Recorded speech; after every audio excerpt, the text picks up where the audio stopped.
boys were called edgy. Told they'd never make it past 5 episodes. Here those podcast jerks are. Back for season 2. The Boys in the Woods podcast. The show your mother warned you about and that your dad was hiding in the basement listening to. Get ready for the Boys in the Woods podcast. Welcome back, Charles, and welcome back the rest of the crew. Hey, What we're all up? here now. Missed Another you Sunday on fun last week's day. Episode. Totally understandable, because unlike the rest of the world who does this for, 6 figures a year type shit, this is still a wonderful hobby for us. So we're so glad to have you gentlemen back. And touch on the list real quick. Fanatic Sports Gear, proudly endorsed by the Boys in the Woods podcast, where the boys shop for all their jerseys and sports cards. Breaking into the NFL list, we ran into another situation, just like the edge rushers, the middle linebackers, yada. So apparently when you're in high school, college, heading from college to the NFL, including the NFL draft, you get these tags.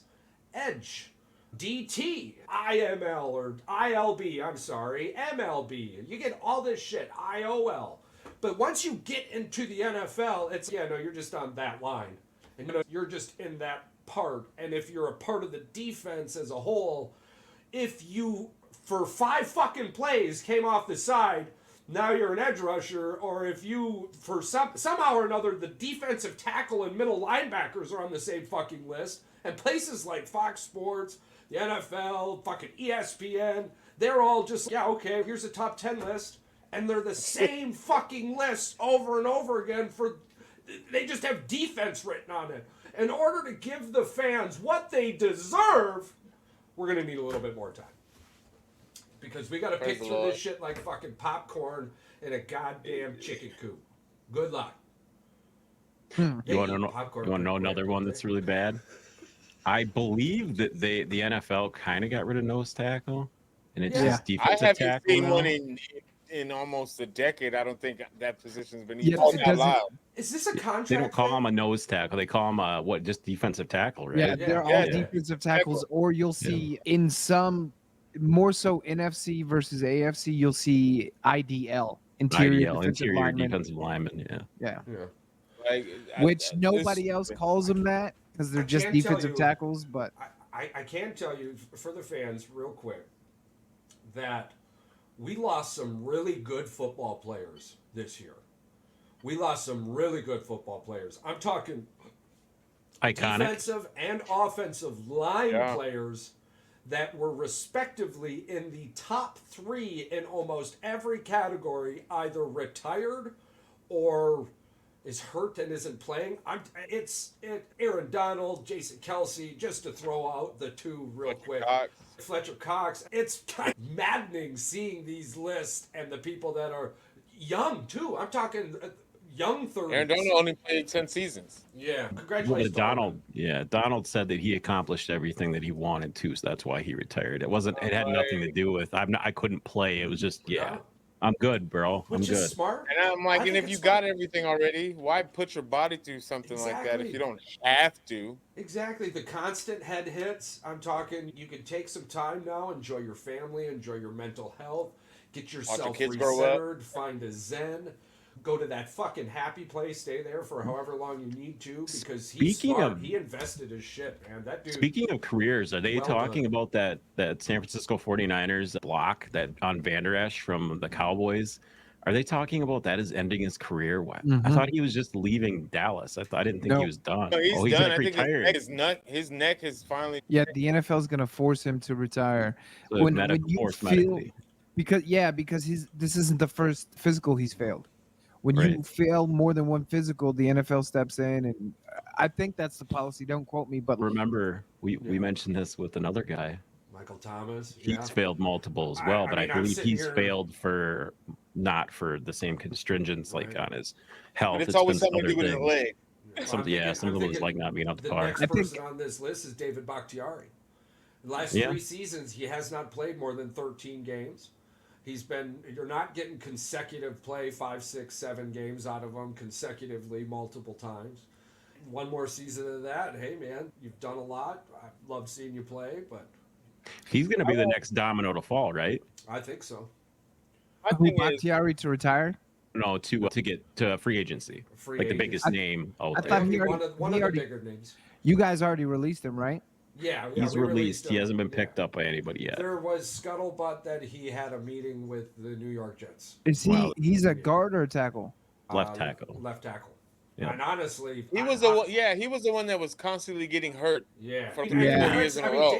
David Bakhtiari, when healthy, he's top 10. Best left tackle in the game. Because when y'all picked him up, I think it was like 4 or 5 years ago. He was like the top tackle coming out of free agency. Actually, when y'all picked him up. Interesting part about David Bakhtiari, he was acquired on a draft day trade back, along with Jair Alexander and a couple of other really big names to play for Green Bay. I got another.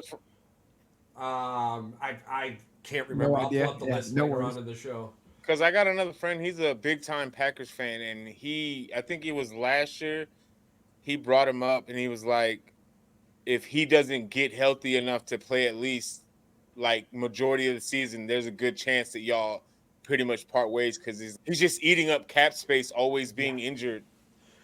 Absolutely. David Bakhtiari, that is definitively what has happened. The murmurs started a couple of years ago. Yeah. Last year it really hit, and now this year, of course, last year being 2022 to 2023, this year being 2023 into the 2024. We've now entered the 2024-2025 NFL season. Mm-hmm. For those of you having a hard time keeping up, welcome to the math of the NFL. It's great. It's phenomenal. But yeah, God, I just confused myself with those numbers. So carry it away. And this is coming from the numbers guy. Yeah, really. Numbers guy. I know it. They're all over here on my screen, I swear. Yeah, Bakhtiari has been rumored to be gone from you guys for at least 3 years now, just because of. But the hesitation behind it was because, honestly, I've got him as number one, obviously Green Bay Packer fan, but he's a top 3, top 2, top 1 left tackle when he's healthy. When healthy. Do you think he goes to a contender and sits behind a left tackle? Goes to the New York Jets. Do you move him though? Do you move him do you keep him at left tackle just for longevity wise? Absolutely. I hear what you're saying though, Mike. For the longevity of his career, yeah, but I don't think that's the case. I think the dude just wants to play with his friend. I think they've been together for so long. Yeah. They are really good friends. I think he wants to go and try and protect Aaron for one more championship run. I don't blame the guy at all.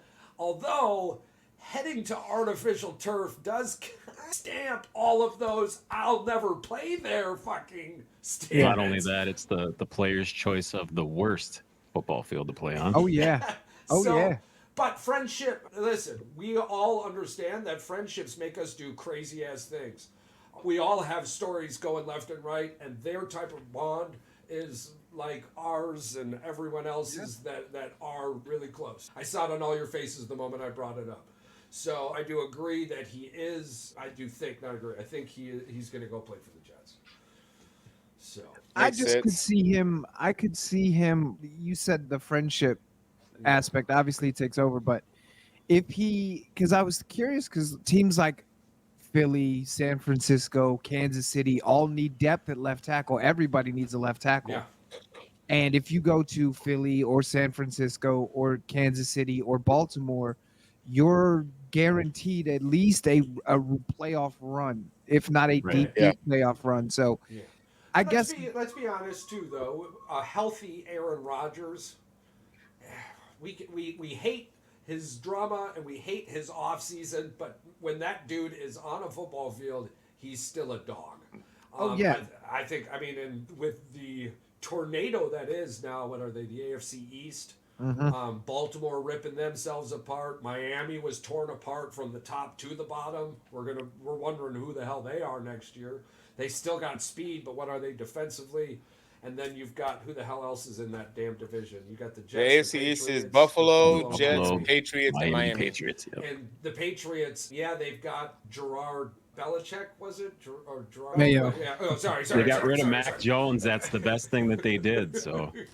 Oh, this guy's just a troll. They called him Gerard Belichick back in the day. Yeah, I don't think his plan's gonna deviate that much from what we've seen. I'm just saying we have to get.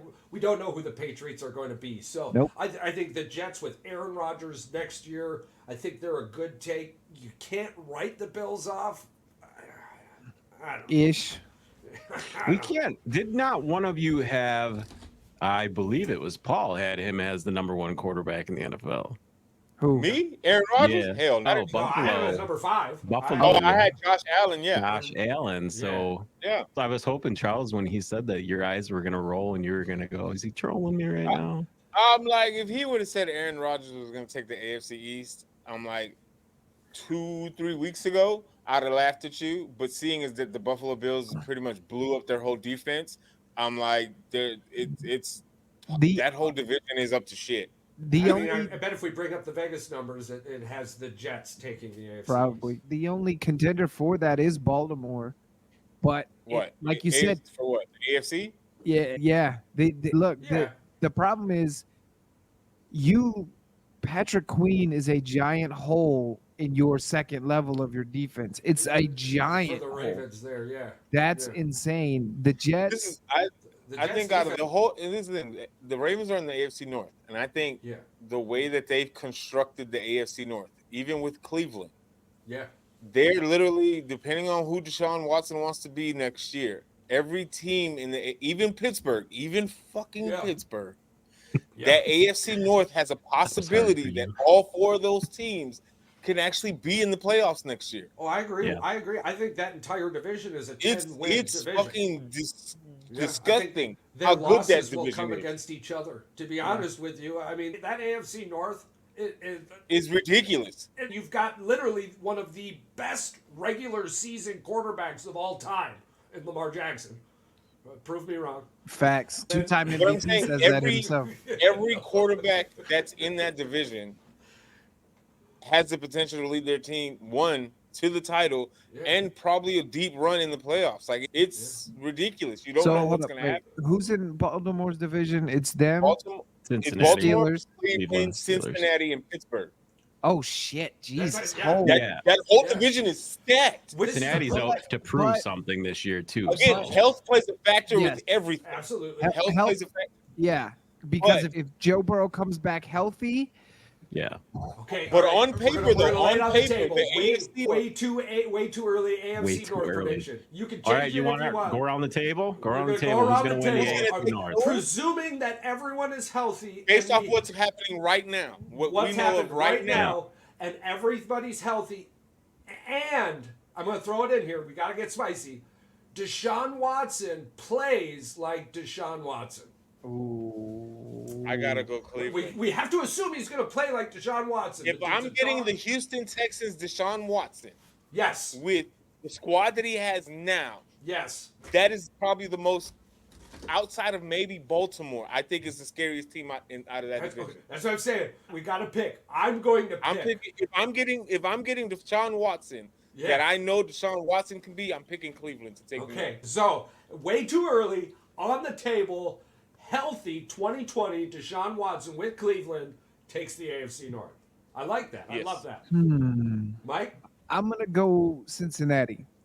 Yeah. And you can't when Joe Burrow is that ice cold LSU version, like just ridiculously accurate, plus Jamar and him if they're healthy, the only hesitation I have to say them over Cleveland is Myles Garrett and Cleveland's defense. The one thing where I'm like, Cleveland's defense. I don't know if anybody. I don't know if we're talking about a healthy Pittsburgh Steelers defense. That's true.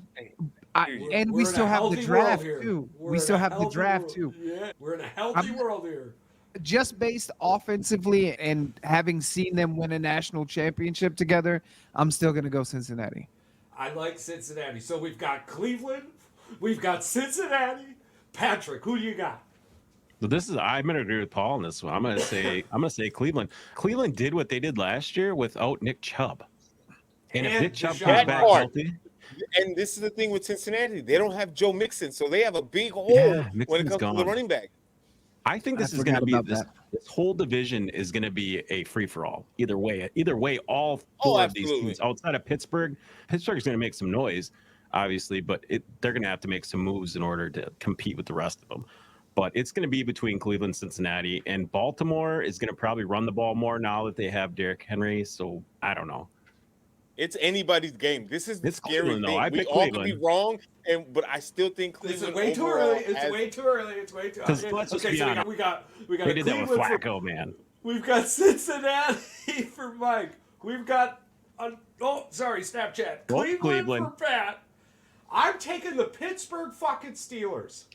I'm gonna tell you right now. Listen, after looking up those stats for Paul earlier, you're taking the Steelers. This is a hot pick beyond hot picks. I'm taking Russell Wilson and his plus 100 passer rating. I'm taking that Steelers fucking defense. You have Arthur Smith as the OC now. It's a legit. And you got Pickens. Somebody's actually going to throw Pickens the ball. The next time you go up to the UP, Charles, you need to put a hundo on Pittsburgh to win the AFC North. They're probably going to make money if they win. I'm not going to debate. This is the thing. This is the holes that I feel like each team has. Cleveland right now, their biggest hole is quarterback. Which Deshaun Watson shows up, that's the biggest thing right now because their defense is stacked. Right. Nick Chubb comes back. If he comes back, clearly, he broke his leg in half. I get that. But if his leg is able to heal properly and he's able to rehab, Nick Chubb is still a top 5 running back in the league easily, if not top 3. Yeah. Cincinnati, yes, they have a talented receiving core. They have a talented defense. But again, that hole that Joe Mixon left, regardless if you believe in him or not, Joe Mixon was a workhorse as a running back. Because of their offensive line, very consistent. 100%. Mixon was very consistent. Absolutely. You know what I'm saying? Yeah. Then with Pittsburgh, there's never a question in their defense. Never been, never has been. That's just who they are. That is who Steelers Nation is. Patrick Queen? Right. So the question is always going to be offense. Their quarterback, especially since Ben Roethlisberger, however you may feel about that man, he still was a consistent quarterback for Steelers. They also traded away one of their retired. Is this the Nathaniel They Hackett traded effect, away though? They traded away you one of traded their Deontay Johnson. You still have a workhorse in Najee Harris. I get it. He's a good running back. So now it's going to be a factor of with Cleveland, which Russell Wilson is going to show up, and if he doesn't show up and Justin Fields gets plugged in, which Justin Field is going to again, their quarterback situation is going to be the key for Baltimore. We will. Let's lead into it. I had this question. We want to talk about this. When do the fans start calling for Fields? When do they start seeing? So before we go into that, let's segue into that. But hold on. Baltimore has the ability to be the best team in that division. None of us picked Baltimore. Again, because like Mike said, losing Patrick Queen is going to be a big hole to fill next to Roquan Smith. Roquan Smith is not going to be able to hold that middle by himself. No, they're definitely drafting. They're going to have to. They have to replace him. There's 3 names. There's 3 names Baltimore looks at: Peyton Wilson, the white linebacker from NC State; Edgerrin Cooper, my thumbs up logo. Edgerrin Cooper from Texas A&M, who is a freak show of an athlete, or Jeremiah Trotter, who's probably the 3rd best linebacker in this draft. But the good thing about if you go Trotter Jr., you can get him projected to go in the 3rd round. He has the highest upside though of all of them, but he's as raw as they can get. And he's smaller than both. Baltimore would be a great place for that raw talent. And this is the thing. And the big hole for Baltimore, with Baltimore's biggest hole with losing OBJ, which technically isn't going to be that hard to replace. No, they can replace him with any wide receiver for the production they get out of him. You already have Zay Flowers, which is a proven wide receiver in the league right now as a rookie going into a sophomore year. You have the reigning MVP. You have King Henry. You have 2 elite tight ends. Yeah, two elite tight ends. They just got to draft a good, solid replacement for Queen, and you can find anybody to replace OBJ at this point in OBJ's career and give you the same numbers, if not double, or pretty much 400 yards more with maybe 6-7 more touchdowns. And what, Baltimore looks like you need to it's replace ridiculous. like 400 yards of receiving and 48, 50 receptions and maybe 3 touchdowns. A rookie, That's if he easy. can't give you that, I was going to That's say easy. there's That's unrestricted easy. free agents. If Baltimore picks up Quez Watkins, one of the Eagles, Scantling could do a little bit more. oh yeah, I mean, just- Like I'm You telling don't you, need- Baltimore is you don't just need- yeah. 2-3 pieces away from being like, oh shit. Lamar These could hit fuckers him can for do a it. couple 80-yard bombs at least during the season. And for it's sure. over. I think the team in the AFC North that I'm most excited about, and this will get us to our segue here, is the Pittsburgh Steelers. They did. Obviously, Minus- it's Pittsburgh because minus they the replaced Nathaniel both Hackett quarterbacks, season. for fuck's sake. Like Minus you the literally got Nathaniel rid of both of your quarterbacks. Yeah. Yeah. Oh, absolutely. But they got better. I think they did. There's no doubt they Fields got as a better. Backup is a fantastic backup. He's somebody that can come in, win you multiple games, but you're not going to rely on this dude, right? Which is a completely different world. Defenses are planning for A, and they get B. That's But an here's- entirely that's the different thing is I was going to just highlight your point.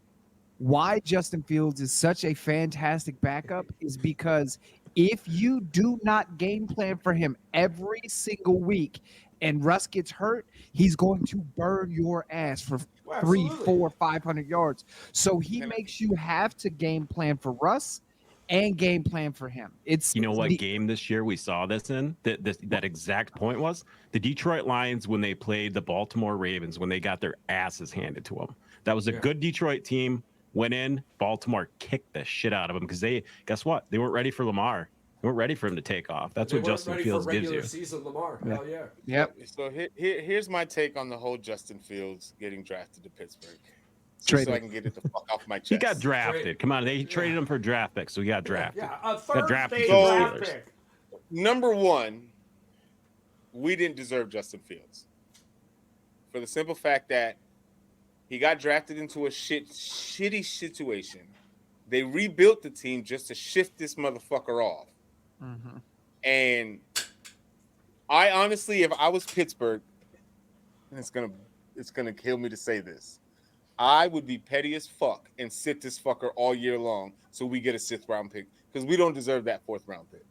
I would be petty as hell. You ain't got to worry about that. We're minus Nathaniel So, Hackett. We're gonna get a good. My Russell thing Wilson. is, So I'm injuries, pretty sure we can all agree Russell Wilson is going to start the year. There's Yeah. Yeah. probably no debate about that. Yeah. Injury, However, in lieu comma, of injuries. Yeah. If he performs like his first year in Denver, Mm. not a second, because the second year in Denver was okay. I give Russell Wilson maybe 8 games Yeah. before Oh, they yeah. bench him if he doesn't have a consistent 250, 300 yards, a couple touchdowns, Hell no, I and keep, at least I keep him in there getting a good draft.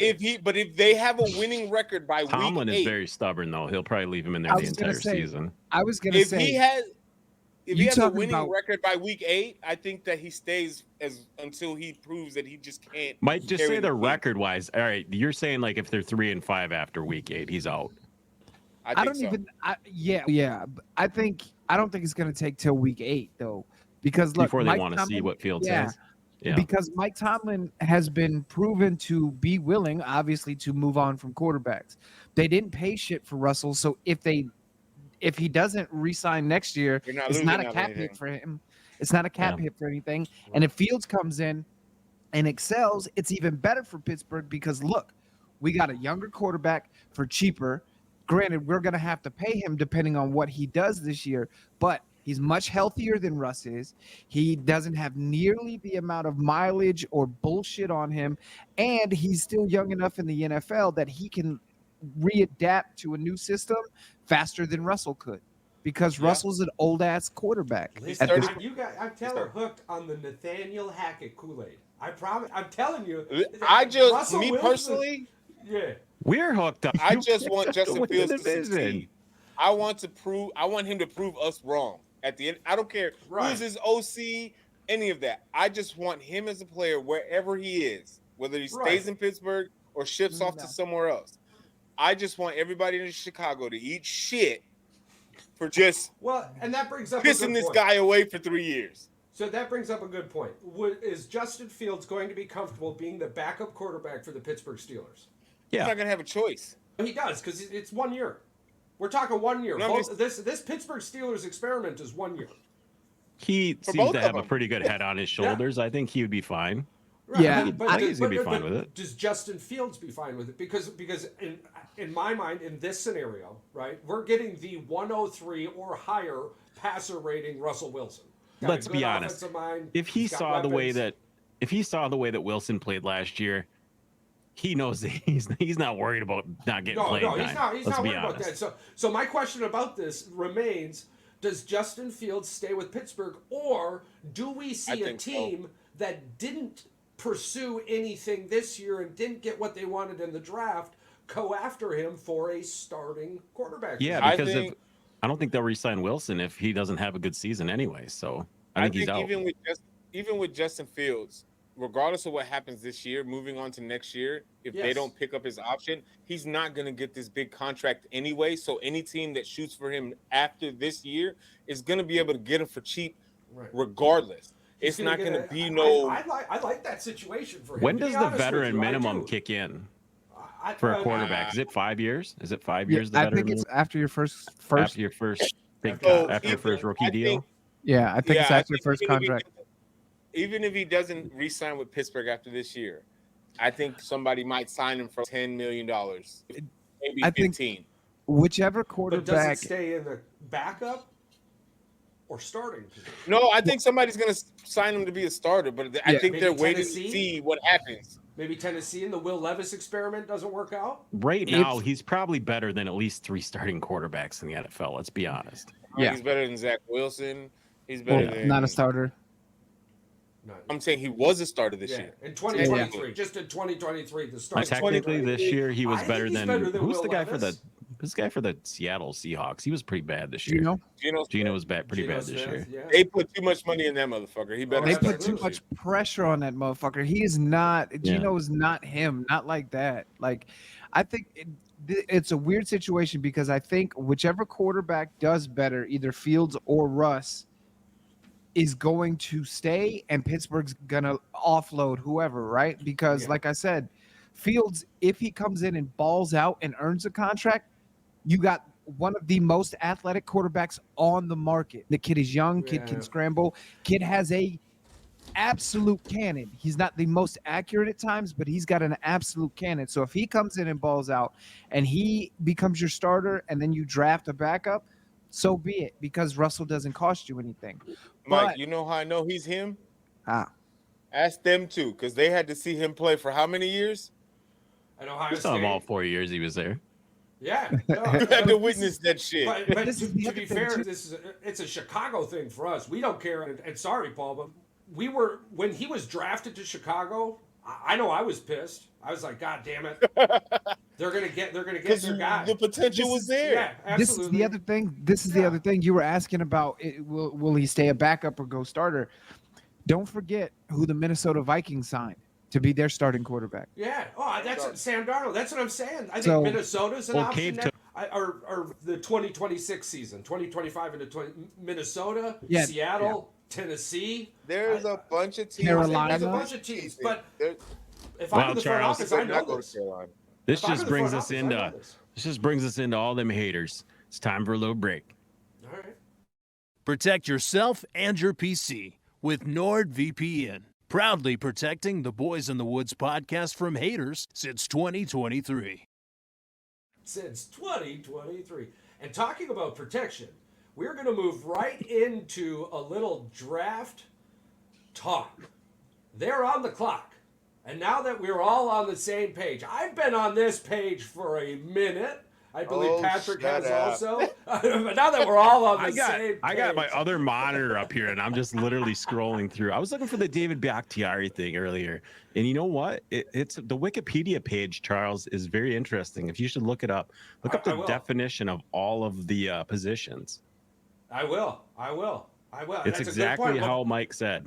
Well, yeah. Just ask the question already, Charles. Just go ahead. So here it comes.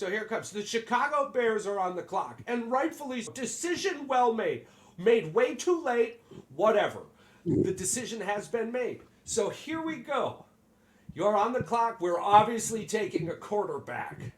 Now the 3 that everyone's talking about, The big three. You got corn on the cob, Drake May. You've got Caleb Williams. I can't wait for our draft episode so that I hope they don't announce who they're drafting so we get to see him squirm on draft night. Because this is exactly what he's going to do. He's going to be relaxed until about 5 minutes before the pick comes in. My anxiety is going to be going chaotic. You know why? Because that's the future. That's what you said. This is the thing. This is my take. So, yes, I'm under the assumption, again, because Chicago has not shown their cards this whole offseason, this whole process, especially when they pulled the trigger with Justin Fields. Nobody knew when it was going to happen, what was going to happen, what the compensation was, all that jazz. But it's almost 100%, I would say 99.9%, because there's always that small take, that the first overall pick is going to be Caleb Williams coming into Chicago. It's almost undeniable. Yeah. My question is, with this team, because Mike talked about this earlier, this is probably one of the most loaded offenses that Chicago has had in a long time in all aspects with every position offensively. Yeah. Defense, usually it is what it is. They always do what they do on defense. But offense has always been one thing that we never focused on heavily like we have this offseason. And now Caleb Williams, as a rookie, is coming into a loaded offense. Expectations, from what I'm hearing, as Charles said, the scuttlebutt, is at least 10 wins and has to make the playoffs. That is, if we can't get that, this whole process was a bust. Realistically, 9 wins probably will get you in the playoffs next year. That's a big play. Let's talk about this, right? Because the Chicago fans need to understand something real quick. Peyton Manning, Troy Aikman, fucking all these really great quarterbacks, right? Trash. They went, I think, combined 1-33 in their first season, right? Like Peyton Manning was blue trash. That dude had 57 interceptions. Okay, it's crazy. Okay? Maybe not that many. Tongue in cheek, but it was bad. But it was fucking bad. The same thing happened in Green Bay to us. Okay, now we were in a much better boat, and I don't mean to say it like that, but you had fans screaming about Jordan Love in the first 6, 7, 8 games, and it's, y'all, what the frank is going on? Even Aaron Rodgers won 6 fucking games his first year, right? And he had a touchdown interception ratio of 20-something to mid to high teens, I believe it was, or mid to low teens. Regardless, Caleb Williams is not in the NFC South. So Caleb Williams is the first round draft pick. We're talking about the Green Bay Packers, who are good, and they got even better on defense and offense, which I didn't think offense was needed. You have the Detroit Lions, who are still really good, and they're still. Caleb Williams might win 9, 10 games and not even be in the fucking playoffs. But why are we putting the impossible comparison of comparing him to CJ Stroud? Because that kind of thing doesn't happen that often. It doesn't. I agree. I think we're on we're on the other side of this seesaw. I really do, and I believe the Bears are playing for that. I do. You picked up a couple big contracts to get the dude his weapons and his comfortability, and those 1 years will drop off. When you look at the 2026 cap space, the Bears are right there looking to be in another really good position for next year. I wish the fans would give the kid a chance and focus on growth in the first season and aspirations in the second season. Well, that's not going to happen because they signed. You want to know why that's not going to happen? Because a couple of those players, they only signed 2-year deals. They're not going to wait around they're not going to waste a season on a guy they spent $17 million on. No, it's winter. It's winter not now. I appreciate your optimism, Charles. I appreciate your sense of logic when it comes to being patient. But are you smoking crack? Hey, we're not talking about a losing streak that's the Cubs here. It's only been since '85. We could go one more year. Listen, I am okay with giving Caleb Williams 2 years before I start just giving him the bloody ears of, hey, you suck. Yes. I know Mike feels differently about Caleb Williams, and we'll let him have his piece in a second. Yeah. At this point, this is how I'm seeing it. Caleb Williams is here. It's inevitable. It's happening. This is what we're doing. It is what it is. I'm like, at any rate, it's a rookie QB coming in next year. Yeah. Period. Whether it's Caleb Williams, Drake May, Penix, Bo Nix, Jaden, it doesn't matter. It is a rookie quarterback taking the reins of this offense next year. Is that how you ranked all of them? Are those all? No, is that how they're ranked in your head? Okay. No, that's just how they popped in my brain. Because we're not doing Tyson Bagent. There's just no way. We're giving. Why him the not? reins. Come on now. He's a veteran. You better right? knock on wood, bro. Well, you better knock on wood. Here's a Chicago Bear draft scenario I'm throwing at you real quick. I don't think the Bears love Caleb Williams. I think they're in love with Caleb Williams. I think they're in love with Jaden Daniels. I think the Patriots love Caleb Williams. I think the Bears trade to 3 because Washington's taking Drake May. When you say that, you know what? I get flashbacks of Mitchell Trubisky. Why the fuck are we trading down? Just fucking draft him. Why are you trading down? Just draft him. I'm telling you something that could happen. It's just stupid. If you're because you wouldn't want to trade down if the Pats said, okay, here's a 3rd round pick in addition to a pick swap. That's extra capital. Listen, you guys need offensive line help. I'm going to tell you right now, if I know for a fact that you are salivating over Caleb Williams and you want this as a solidified choice as the number one, I am going to fleece you even if we're swapping down just a pick. But it's just at this point, I'm tired of all the goddamn circus. I'm over it. I'm tired. Can you imagine Chicago Bears fans, right? Okay, so 1 trades to 2, and then 2 trades to 3, just to make sure 2 didn't want what the Bears want to take at 3, and just get all that draft capital in, man. What I hear you. Listen. Any word on what Fields is getting, money-wise, anyway, from Pittsburgh? Or is that not yet. They haven't announced it yet. Not yet. No. I'm just saying, I don't care who we get at quarterback at this point. I really don't. I am a firm believer. I think we've talked about this before. I don't know. I may be slow. I may be just hallucinating.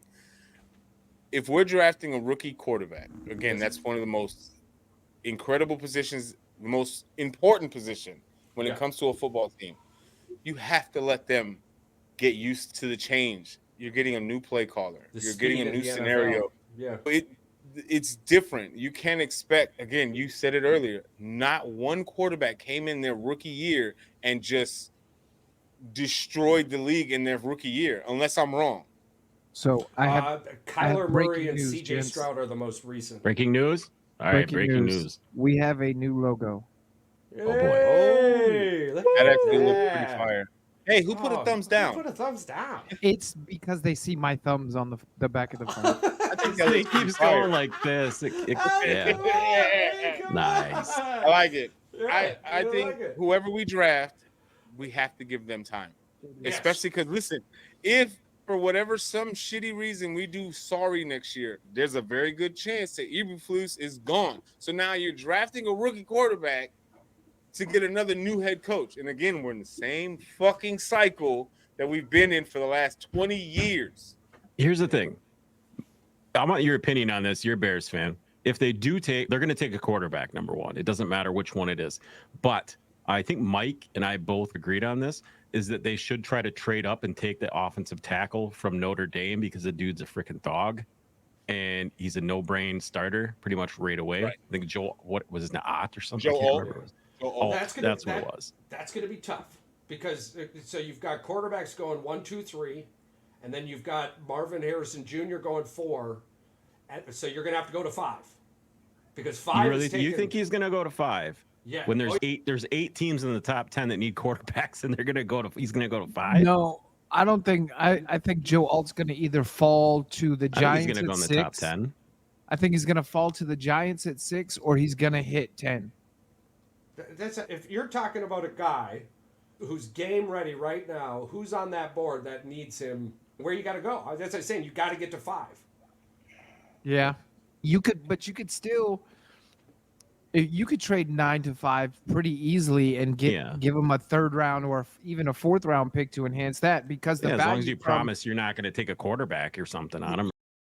Protect yourself and your PC with NordVPN. Proudly protecting the Boys in the Woods podcast from haters since 2023. Yeah, I don't trust anybody in this goddamn draft. I'm sorry, it's slipping me right now. Hold on, I'll get the draft positions. He looks that up. I just got an alert. All right, at 5 we have the Chargers, and they're not taking an offensive lineman. No, they might. And they're not taking a quarterback. Okay, so I agree. Not that it mattered if I disagreed or didn't, but why would the Giants not take a quarterback? Well, because they have a $45 million quarterback. And they just traded for Drew Lock. Come on, that's a quarterback room anybody would want. Oh my God! I just wanted to troll you guys for a minute. The Chargers could trade back. You're talking about they're in a good position. You're talking about picks rebuilding because they need to save money. They need to save money. money. Chargers would probably be the spot to trade down to. And the Chargers can probably get who they want at 5, at 9, unless. So realistically, it looks like the Giants and the Bears would be the best situation to trade that pick. And where is the Giants? So let me ask you this: 6. So at 6. We draft quarterback at first, right? Let's just say hypothetically, we draft quarterback at first, or like you said, Pat, and I'm perfectly fine if we take Alt. That's fine. Again, I don't need Caleb Williams, but let's say they draft Joe Alt at number 1, trade up with the Chargers. Chargers, I would take Chargers just because it's a better likelihood since there's nothing in that top 5 that they need drastically. Trade that down for 9.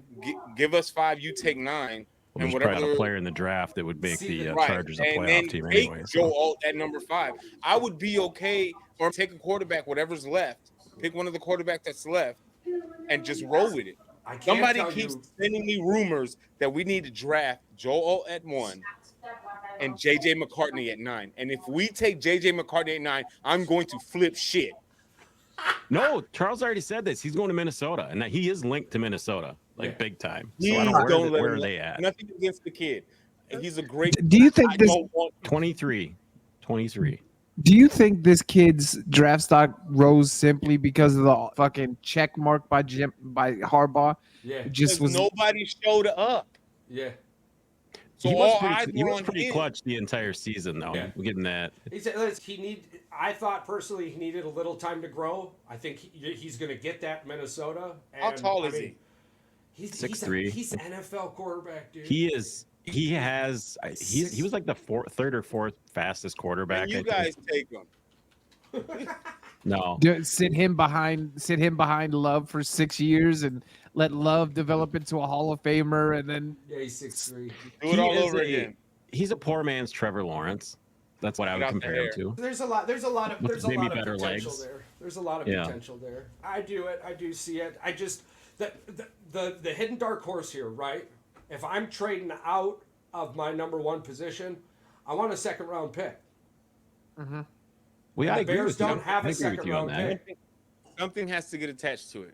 The Bears don't have a 2nd round pick, so they're not going to. I think we only have 4 picks left You're not going to give one of your high 3rd round picks because you don't have a 2nd round pick. Yeah, you need that. You need that capital. So unless you trade out of 1, get capital.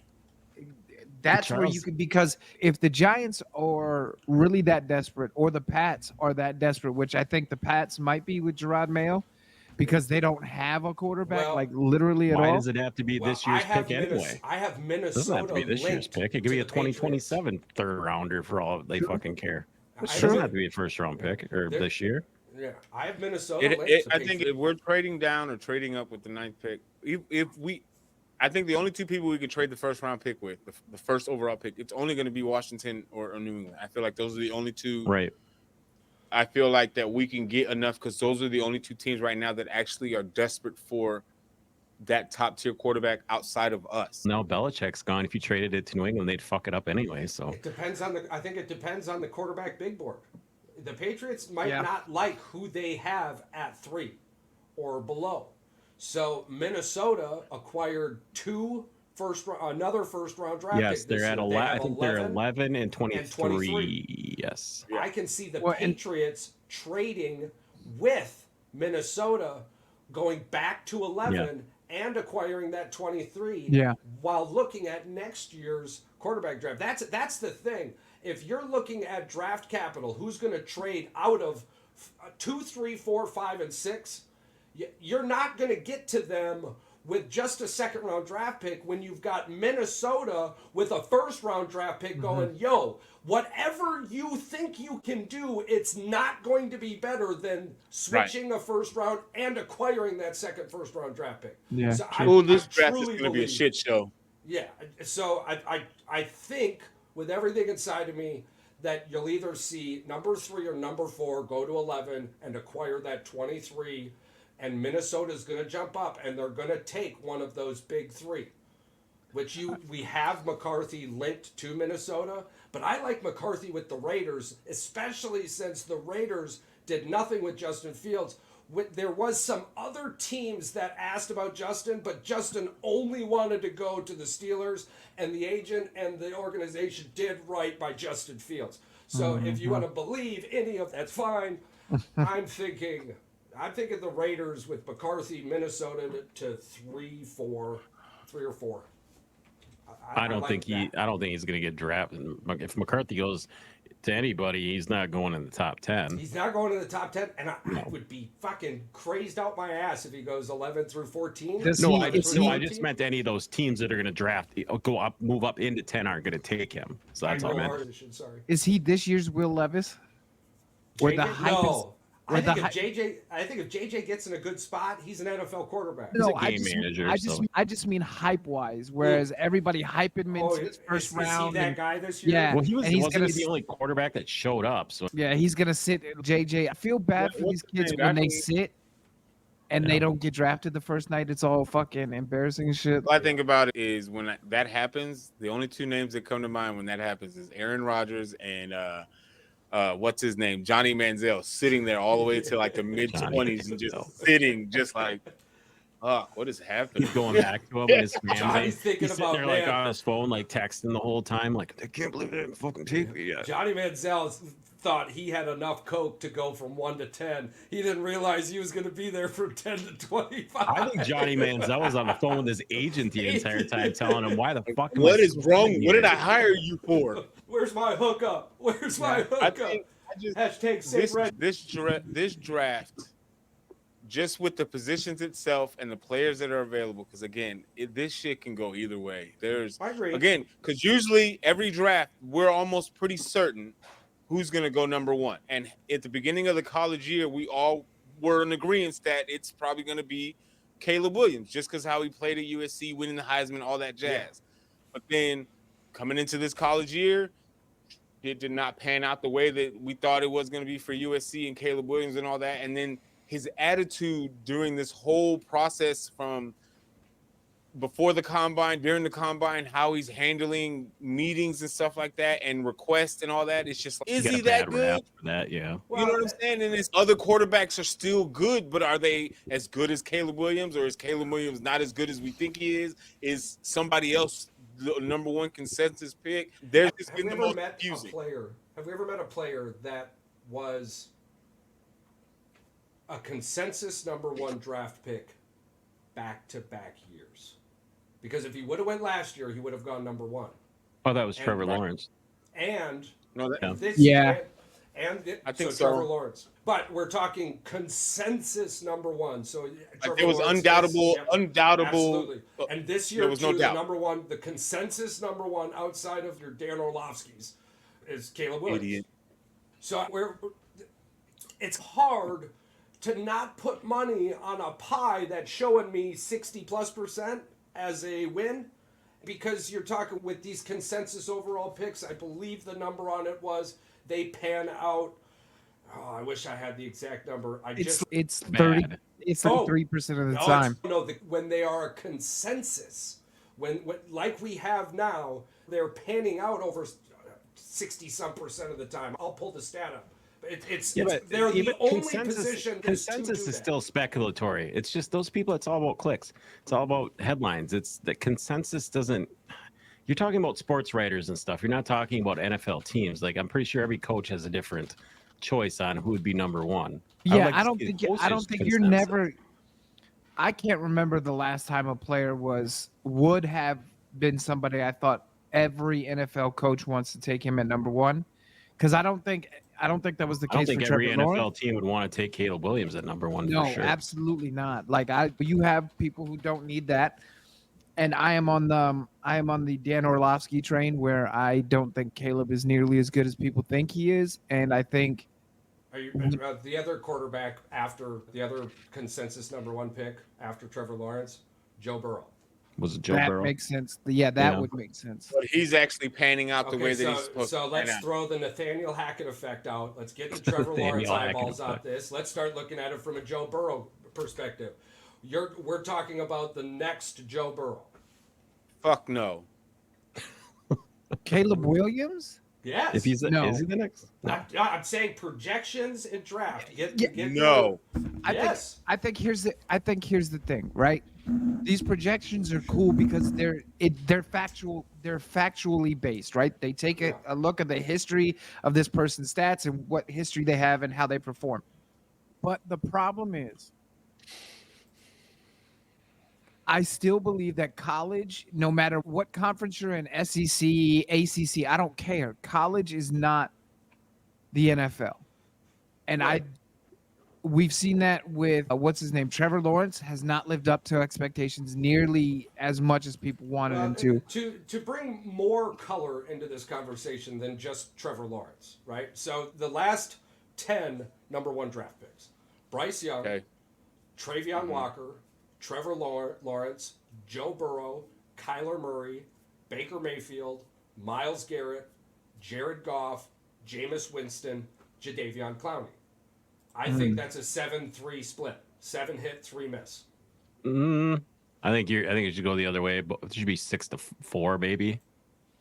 Yeah, 4 hits. So regardless, we're above 6. Run that list again. All right. Let's just start counting the people that aren't, not the people. That's that what are. I'm saying.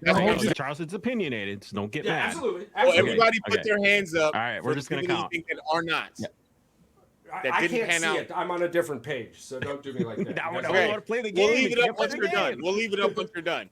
Okay. All right. Okay. So, one question: do we accept Bryce Young because it's 1 year in? Yes or no? I think we know what we're going to get from the guy. Okay, because you guys want an extra number, we'll allow Bryce Young. Sure, he'll be 11. So Bryce Young. Are we saying if bust. Isn't he's a bust? Oh, yeah. Bust. Okay, so you guys will count him out. All right. Travon Walker, defensive end, Jacksonville. Trevor Lawrence, Joe Burrow, Kyler Murray, Baker Mayfield, Myles Garrett, Jared Goff, Jameis Winston, Jadeveon Clowney. So I said 4. Yeah, I'd say 2. I said 4. 4 misses, 6 hits. I guess if you wanted to, the way that I determined for it, I think Mike agrees with me on this. The reason you and Charles are probably on this boat is that the reason those other 2 guys that we have probably are busts is because the way their careers fucking ended. But they're still, and I don't disagree with you. Charles, they're number 1. If you're number 1, you should be close, if not almost teetering towards not a Hall of Fame career, but at least an all-pro level career. And those guys didn't have all-pro level careers. They had great careers. Trayvon Walker is the one I will give an exception to because yes, his first year was absolutely. His first year was he didn't even peak like he should have, but the second year, he's gotten a lot better. He's learned how to bend his hand movements so much better. So, I don't think he's a bust at all. I think he's going to develop into a nice defensive end. Defensive players usually take way longer than an offensive player anyway to start showing the talent. I still think we need to give Bryce Young a little time. I don't think Jesus could have done anything behind that on that Panthers team last year. I tend to agree with that we can give him a year, maybe 2. Right.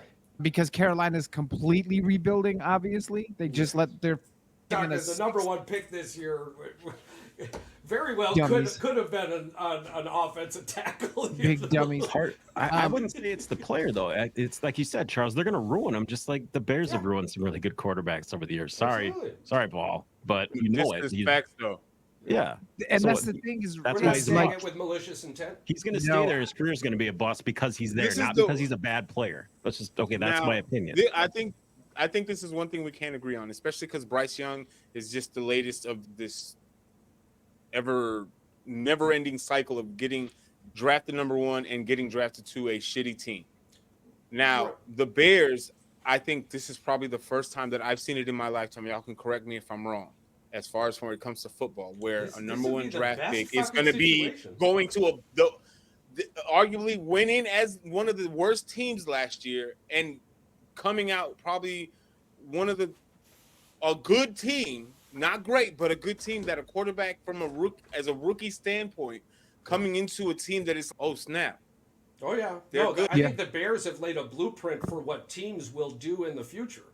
So I'm like, maybe that's why I agree with your argument with Bryce Young, because yes, last year was atrocious for that team. Like it was from top to bottom, it was trash. I think what we should take from this though is that when we're on this list, okay, so Bryce Young wasn't a consensus number 1 pick, but I believe Walker was on the defensive side. I think that you just said it was the last 10 number 1s. That you didn't say they were consensus. We just went with the number 1 pick. Yes. So I was trying to go through the list to see on those consensus, and looking at the list, it's situational. It's a lot of situational. So whoever the team at top needs. If Carolina held their number 1 pick this year, would they be taking a quarterback? No. They'd probably be taking an offensive weapon. Probably. So Caleb Williams then isn't the consensus number 1 overall pick. That would be the offensive tackle from Notre Dame. Probably. I think it's Carolina. If Carolina had this pick still, I think they would trade back and take Alt. They would trade like the Pats and take Joe Alt. So then Caleb Williams, they would have still drafted a quarterback last year, regardless whether it was Bryce Young or not. They would have still drafted a quarterback last year, regardless. So I believe that as much as I want to say this might be a blueprint for the future, hell, the Chicago Bears may have just found themselves in a situation where they're the 3rd bear on Moses's boat, and the boat left the fucking dock. Okay, realistically, they did a redraft last year, and I believe the consensus was C.J. Stroud. Yeah. The way this year, like when they did the redraft, C.J. Stroud did go. It's not like he was that far off. He was up. He was up there. I think the thing that hurt him last year was that IQ test that he bombed. It's bull. Are you talking about the Wonderlic? That's stupid. Yeah, and he got like the 4th. 4 of us should take that because it's hilarious when you do it. Yeah, I think it was like the 4th or 5th out of the top 5 QBs, and clearly that IQ test didn't mean jack squat because that boy Stroud outperformed every quarterback. So we can do it and see which players we got better than. Absolutely. That's hilarious. I'm better than you. We'll do that. Now, okay, so that's the Chicago Bears. There's a lot going on. We know they're taking with everything under the sun, says Caleb Williams. So now we've got the Commanders. Are the Commanders taking Drake May or Jaden Daniels? They're linked to Drake May pretty hard. So we've got Washington linked to Drake May. Who do you take at number 2? I would take Jaden Daniels at number 2, but that's just me personally. Yeah, Mike? I completely go Jaden Daniels. Paul? I personally would take Jaden Daniels just for the simple fact that I'm like his legs and his arms. He's an athlete. Yeah. My only concern when it comes to Washington and mobile quarterbacks is RG3. Yeah, but they have a whole different ownership group, a whole different. Right. I get it. So I'm like, but I think because you're basically having to start over. You're having to start over in Washington from top to bottom. So you might as well start with the most important position. Now, my only advice for Washington. I mean, they did steal 2 offensive linemen. If you're drafting a quarterback, which 9 times out of 10 you're going to draft a quarterback, don't pull a Houston Texans when they drafted Derek Carr and don't draft anybody to protect this man. And then he gets sacked like 60 times in one season. They already did. Washington went and got the offensive tackle from one from the Giants and one from the Cowboys. So they just have to do it differently. And I'm like, but honestly, consensually, they have to go quarterback. It makes no other sense. I think there are only 2 quarterbacks that are top 10 draft worthy in this draft. And I think the Patriots draft out of 3 so Minnesota can get their friendly guy. I really do. I think you've got Caleb Williams and you've got Drake May. And I don't have a whole bunch of faith in Drake May, and that might be the Mitchell Trubisky effect. But the Sam Howell effect, Charles, because that's who we couldn't beat out as a starting quarterback at North Carolina. We talked about this. We couldn't beat out Sam Howell, who is now not even on the team that fucking drafted him anymore. And we just get rid of North Carolina. My fear with Jaden Daniels is how tiny he is. He's not tiny. Yes, he is. Play So Rare Fantasy Football, NBA, MLB with Tradable Player. Customizable fantasy sports picks of your favorite MLB, soccer, and NBA players with purchasable NFTs. Listen, if Kyler Murray can succeed in the goddamn football field, Jaden Daniels is going to be just fine. Don't look at his height. Look at his weight. Look at his weight matched with his height. What does weight have anything to do? Bro, you're talking about a quarterback. Hey, Bryce Young is still in one piece. He's going to be Sam okay. Howell just got sacked 55 times. I mean, yes, the offensive line got better. Just hear what I said? They just replaced yes, their the offensive line got better. But I'm a lot better. They got that guy from the Cowboys who was a fucking awesome dude at the Wisconsin Badgers, Biadiaz or whatever his name is. Biadiz, Tyler Biadiz, the center. Jaden Daniels, 6'4", 210 pounds. He could use some weight put on him. I'm telling you, he's not hard to do. But my point, that's I said top 10 quarterback. Dude, that guy would beat the shit out of me, and I'm almost 300 pounds. You're telling me that how big is Lamar Jackson? 210 pounds is not little. Come on, man. I'm telling you. Lamar's got to be 225. Look at what happened to Anthony Richardson. Anthony Richardson is because he took off and freaking tried to run up the gut. But they're the same type of quarterback. They play the Lamar same. Jackson is 6'2", 215. I'm telling you, Jaden Daniels is gonna be just fine. You just made Chucky's argument. That's because he's the Lamar same Jackson's hurt all the time. He's the same size as Jaden, and Lamar is what? Hurt a all the two-time time. MVP.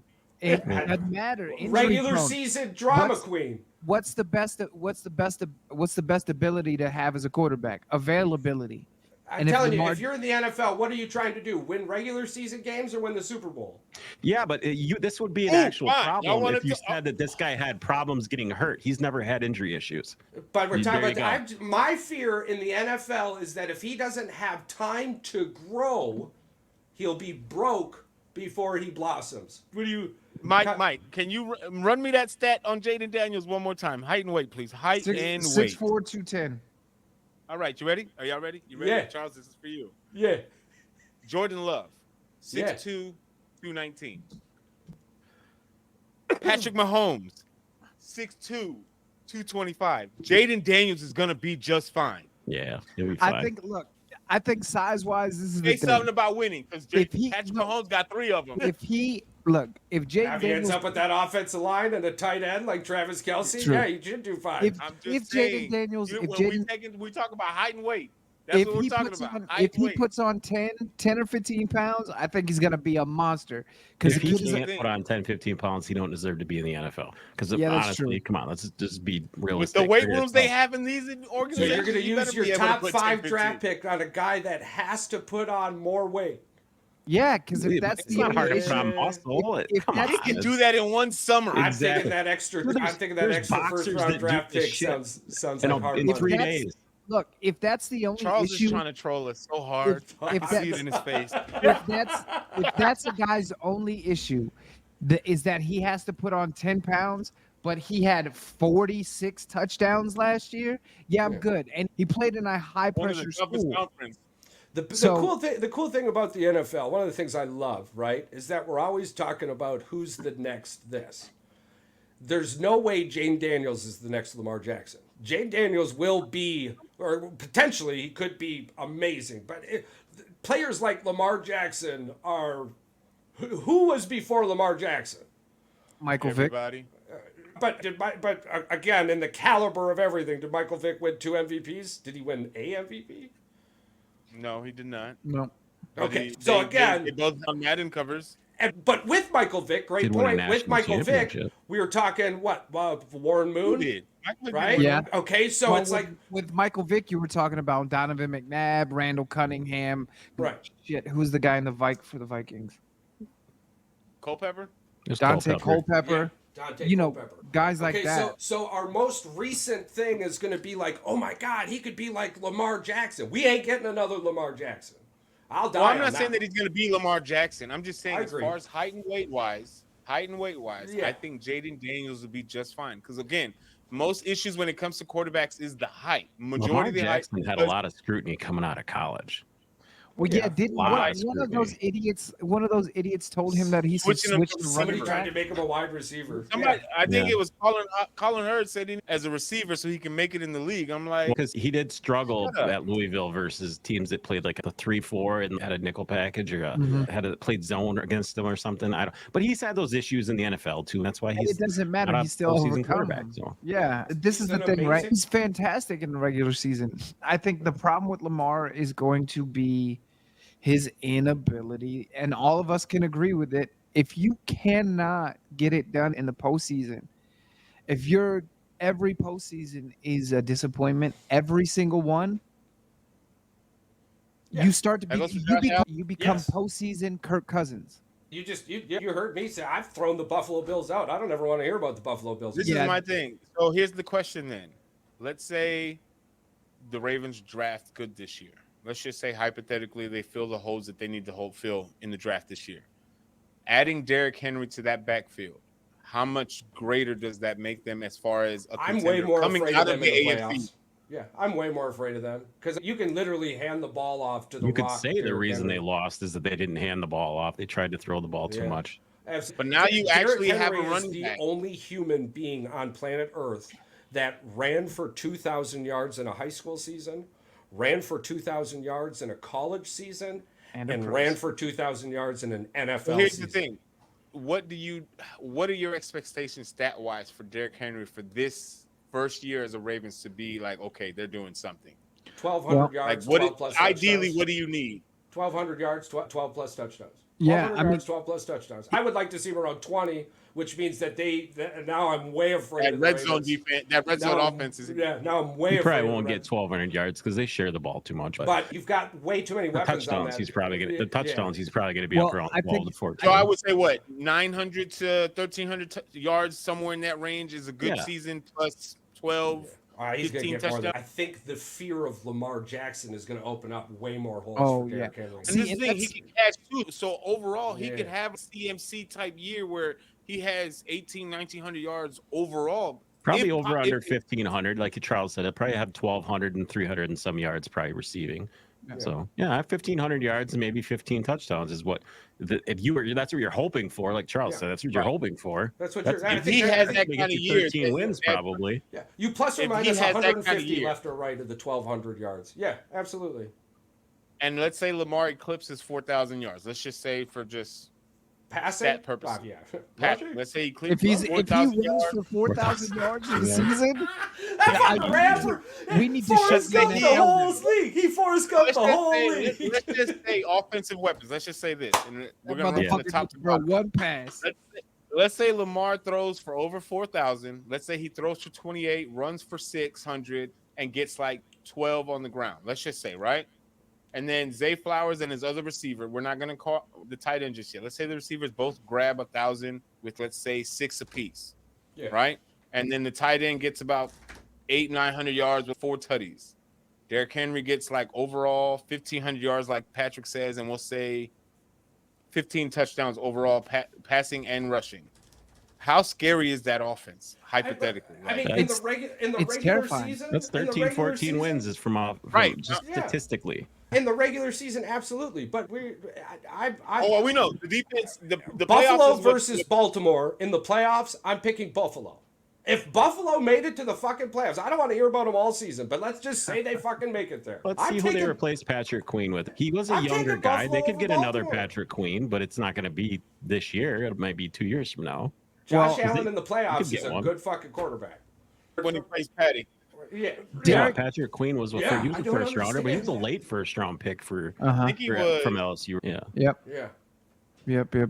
I think you're getting with Derrick Henry to Baltimore. I think the first image that comes to my head when I think about Derrick Henry is Derrick Henry in those all black Ravens uniform with just the purple band, so he starts to look like the Grim Reaper. That's going to be Are you talking about the Ray Lewis throwbacks when they do those? Oh my those are God! Those are going to be dirty. His visor's all black. Does he wear a visor? He does. If the Ravens don't have 8 primetime games next year, they fucked us as fans. Bro, they gave the Green Bay Packers 8 technical primetime games last year. Jordan Love's first season. I don't know what it is. When I see a full cage on a player, then they have a black visor attached to that full cage. It's terrifying. Like this much space, and it's just straight up black, and it's like like, I don't want to get hit by this I'm person. telling you, wait till Baltimore does those all black with just the Ray Lewis purple sleeves and Derrick Henry standing all fucking 6'4" of his ass, 240 with his jersey tucked in, and you can see his it's gonna make the Steelers games way interesting. And now Patrick Queen has to try to take his mouth. Back. Yeah, it's gonna be crazy. It's gonna be amazing. Who's got the number? Who's got the number 4 pick? I don't know. But to answer your question, Patrick Queen went first round, 28th pick. Yeah, so he's replaceable. They could. I'm not saying they're going to find him immediately, but they could potentially if they do their research. Yeah. But I feel like just getting another receiver and just replacing Patrick Queen is going to be the biggest thing for them. They need another receiver for sure, and they got to replace somehow Patrick Queen. We're talking about receiver. Perfect segue. Pick number 4 is screaming Marvin Harrison. It's going to be Marvin Harrison, without a doubt. So we got Kyler Murray with James Conner, Tyler McBride, Marvin Harrison. They did just lose Hollywood Brown. I believe Hollywood Brown just signed with Kansas City. So now Kansas City's got their over-the-top speed back. Kansas City, they are crazy. Win a Super Bowl with offense. Win a Super Bowl with defense. Win a Super Bowl with they won a Super Bowl with. I think you guys forget Kansas City likes to move up. People don't realize Kansas City likes to move up like 4 or 5 spots and get a guy. Yeah. But so Arizona with Marvin Harrison. How does Arizona's offense look now? Because Kyler Murray with a full season. Who's their coach again now? When was the last time Kyler Murray was relevant? When he got injured. The season he got injured, he took Arizona to the playoffs. Yeah, they weren't that good even that year. But who is it? Gannon, Philly's old stats are not on your side on this one. When was that not? Wasn't that not when the 49ers were god awful and the Rams were okay? So we're 2022? Yeah, I think this is the crazy the Niners won 2 or 3 games that year. No, that wasn't 22. That was 21. I think where Kyler Murray is at now is Bryce Young's That's the end of his career. I think that's as high as you can expect Bryce Young to hit. Yep. Yeah. Before CJ Stroud, it was Kyler Murray. You guys understand that, right? See, Bryce, Kyler Murray had the best rookie season anyone has seen and took his team to the playoffs. And then CJ Stroud just happened last year. You want to sit here and talk about the fact that Jaden Daniels isn't going to be a good quarterback, and you're telling me that Kyler Murray, who's all like 5'8", is a really good quarterback. Come on, now. Don't misquote me. Don't misquote me. I didn't say Jaden Daniels isn't going to be a good quarterback. I said he's not top 10 worthy because I think he needs to grow. He needs to sit behind somebody. He's going to go in the top 10. Yeah, you're going to be wrong. So. Well, if he gets hurt, then I'm going to come on the show and go, yo. And if not, then he's the best. Got hurt, so. This is the thing. With Jaden Daniels, I could see him going in the top 3 because one of the top 3 absolutely adore him. Or I could see him slipping to 15 to 20 because they don't adore him and they want somebody else. They're going a different direction, right? So Jaden Daniels is one of those cases. I think he's going to be a really good quarterback. 6'4", 215 pounds. Did you think Kyler Murray had the best rookie season of anybody of all time? I was about to say, I thought Justin Herbert before CJ Stroud. Yeah, Kyler Murray had that 20 touchdowns and 12 picks doesn't seem like a very good fucking season to me. But okay, hold on. Come on now. I think I'm looking it up. He's a 90, dude. He's a 92 QBR for his career. I don't give a shit. On average, what do you mean you don't give a shit? I'll fucking play. I'll play his ass in Call of Duty. That's a 92 QBR that's where I'm for getting his my career. ass kicked. Most quarterbacks don't reach mid-80s. Good for him. What do you mean good for him? All of his stats. 94 I'll just throw He's got a 2-to-1 touchdown interception ratio that puts him in the middle of the pack in the NFL. All right. You have such love for this guy. I don't understand why. I don't have love for him, but I can't stand the putting him in a boat. Trevor Lawrence and goddamn. I just think Kyler. What's his face there? Kyler went into a situation where he's 211 consecutive passes to start his career without throwing an interception. 149 times in 6 seasons. CJ Stroud had 219. 149 times in 6 seasons he's been put on his ass. Okay, so that's Kyler Murray, not his offensive line. Are you picking Murray over Stroud? 5 seasons he's been sacked almost 50 times a season. You got to be shitting me. Kyler Murray went into a situation where he was fucked from jump. He went into a situation where he went to the Arizona Cardinals and he's managed a plus 90 QBR and took that team to the play. I'm not saying that he's. I don't know if I'm taking CJ or I don't know if I'm taking Kyler over CJ. Absolutely not. I'm not saying Kyler Murray's not a good quarterback. Obviously, he's a starter. They haven't moved on from him. So even getting injured, he came back and played well enough where that front office and the coach is like, all right, we'll stay with you. But yards, you want to see stat that's fucking terrible though? Yards per completion average 7 for his career. That's like bottom 29 in the NFL. He's also 4.5 feet tall. So yeah, he throws a lot of he completes a lot of passes. That's why his QBR is high. But name Kyler Murray had Larry Fitzgerald at the end of his career for 12 seconds. Who is he? He also had What are you talking about? They've had great receivers in Hopkins, Arizona. right? How's Hopkins doing? He's in Tennessee. He also had him 3 years ago. Which gives the guy a 90-plus QBR for his career. Look, Charles, but the way that QBR is factored in is based off completion percentage, yards per attempt. If he's only throwing 15 passes, your QBR could be 109. It doesn't mean you could have threw for 112 fucking yards. It doesn't mean you had a great game. Okay, so let's throw something out. At the end of the season, if Kyler Murray's got plus 3,000 yards, plus 20 touchdowns, sub 12 interceptions, what are you saying? Look at this, Charles. Let me go over his stats. 20 touchdowns, 12 interceptions, QBR 87.4. 26 touchdowns, 12 interceptions, 94.3. 24 touchdowns, 10 picks, 100.6. The stats don't fucking matter. It's just completions to whatever. That's a 2-to-1 touchdown ratio with a pretty decent QBR, but that doesn't matter. All right, Patrick, okay. What are those win-loss? What's the win-losses on those? I don't know. I think they were terrible. They were good 2 years, maybe. They made the play. Did they make the playoffs twice or just 1 year? I think just once. They made the playoffs, and then Kyler got hurt. No playoffs, and now Kyler got back. I'm not arguing with you that it's because he's put in a shitty situation. I'm arguing with you is that his career is over because he's put in a shitty situation. He's not going to be better than what he's been in the past. He's not just going to be a 35 touchdown, 6 interception guy. So he's going to Marvin Harrison Jr. Marvin Harrison Jr. doesn't add to that. He's not. They're not getting Marvin Harrison Jr. at 4. Yeah, they are. Who else are they taking? But look, even if they don't get Marvin Harrison Jr., they get Malik Neighbors. Malik Neighbors is a fucking monster too. That's another target. Look, I'm more in the Patrick camp than I am in the Chucky camp, but at the same time, if they get an elite wide receiver and there's somebody who's a true difference maker, hybrid, not just somebody who's only doing one thing. If they get a Malik Neighbors who's going to make a difference, if you get a Marvin Harrison Jr. who's going to make a difference, it doesn't turn Kyler into a top 5 quarterback, but it damn sure helps get him to the top 15. I don't even know if Marvin Harrison Jr. is an elite wide receiver because when they played Michigan, he got shut down against very good NFL caliber corners. Every player in the NFL is an NFL caliber corner. Most of his stats came garbage time, because he ended up with over 102 tutties. He does terrible in man-to-man physical coverage. He does awful. Which is the point that Mike brought up, Malik Neighbors. Neighbors is much quicker, and he's much more...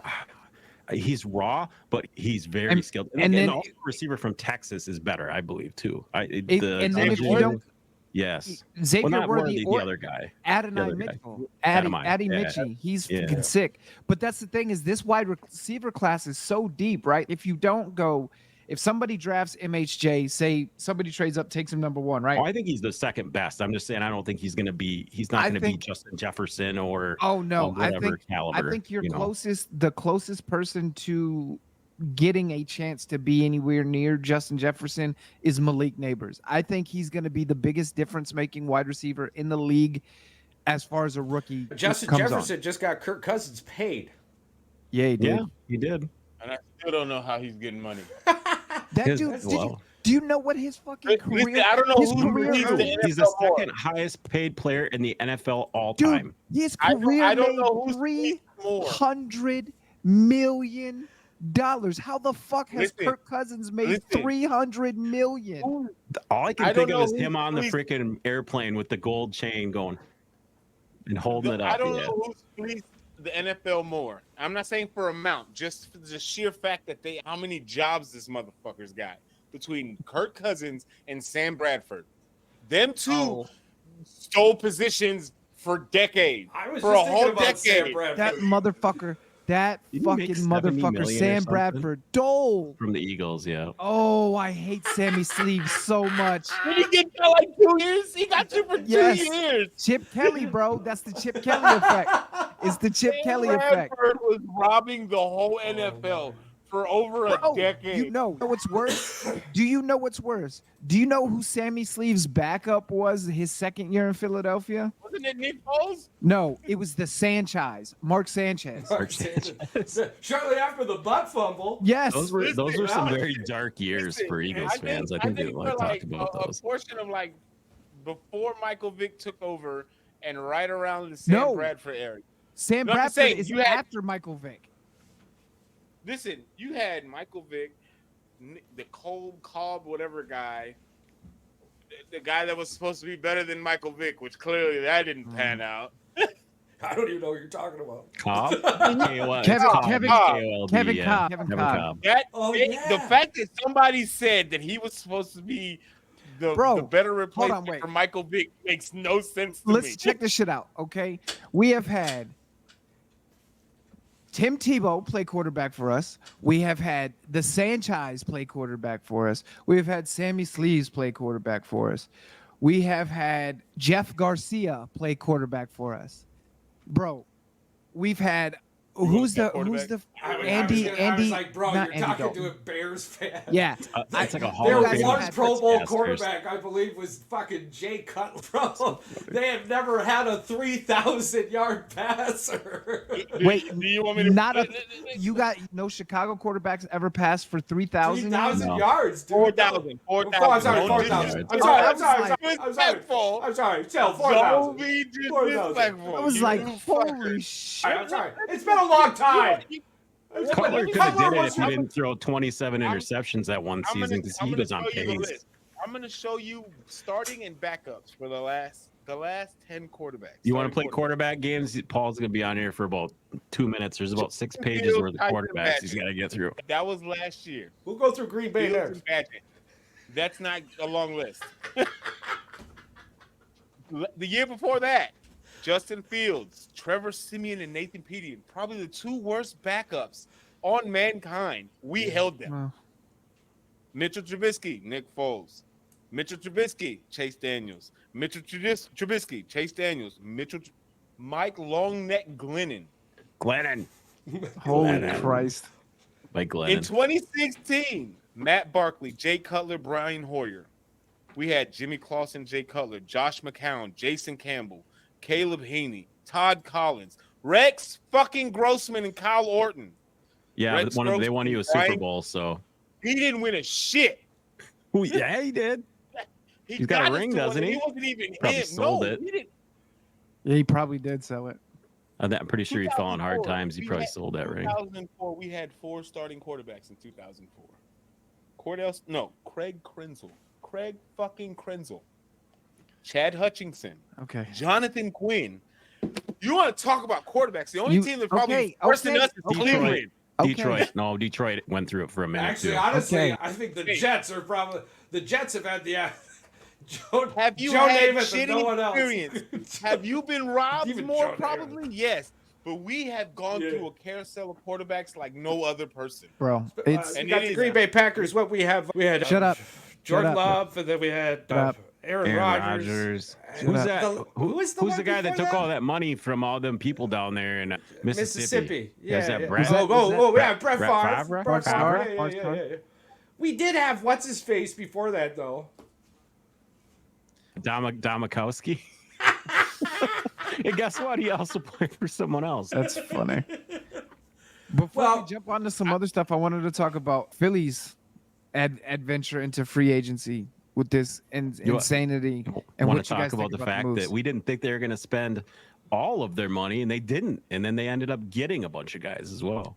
Yeah, I think obviously the Saquon Barkley move was the worst kept secret of the combine because we started hearing rumors about that. But that move makes me happy for the simple fact of a couple things. We had DeAndre Swift last year, and he ran for almost 1,100 yards. We had Miles Sanders the year before that. He ran for almost 1,300 yards, plus 10 touchdowns. You're putting Saquon Barkley, who is arguably still at 27 years old, top 3, top 4, at worst top 5 running back in the league, behind the offensive line that had the best pass block win rate last year, compared to New York Giants line, who had the 31st pass blocking win rate. I can't believe they didn't get 32nd, to be God honest with you. When I looked those stats up, I thought when you said they were the worst offensive line, statistically, yes, but somehow, some way, they ended up not being dead last in pass blocking efficiency, which is weird.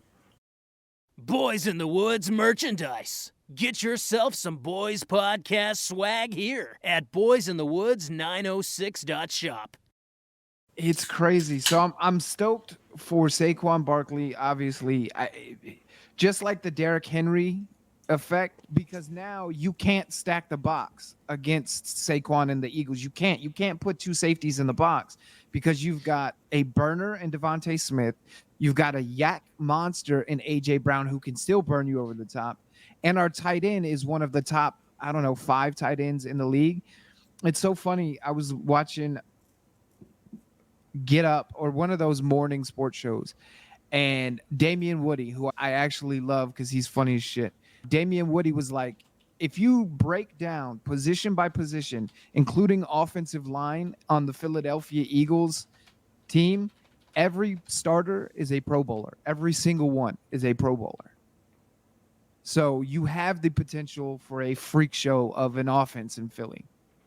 You know what I think y'all really need? What? Is Sirianni to not touch the offense.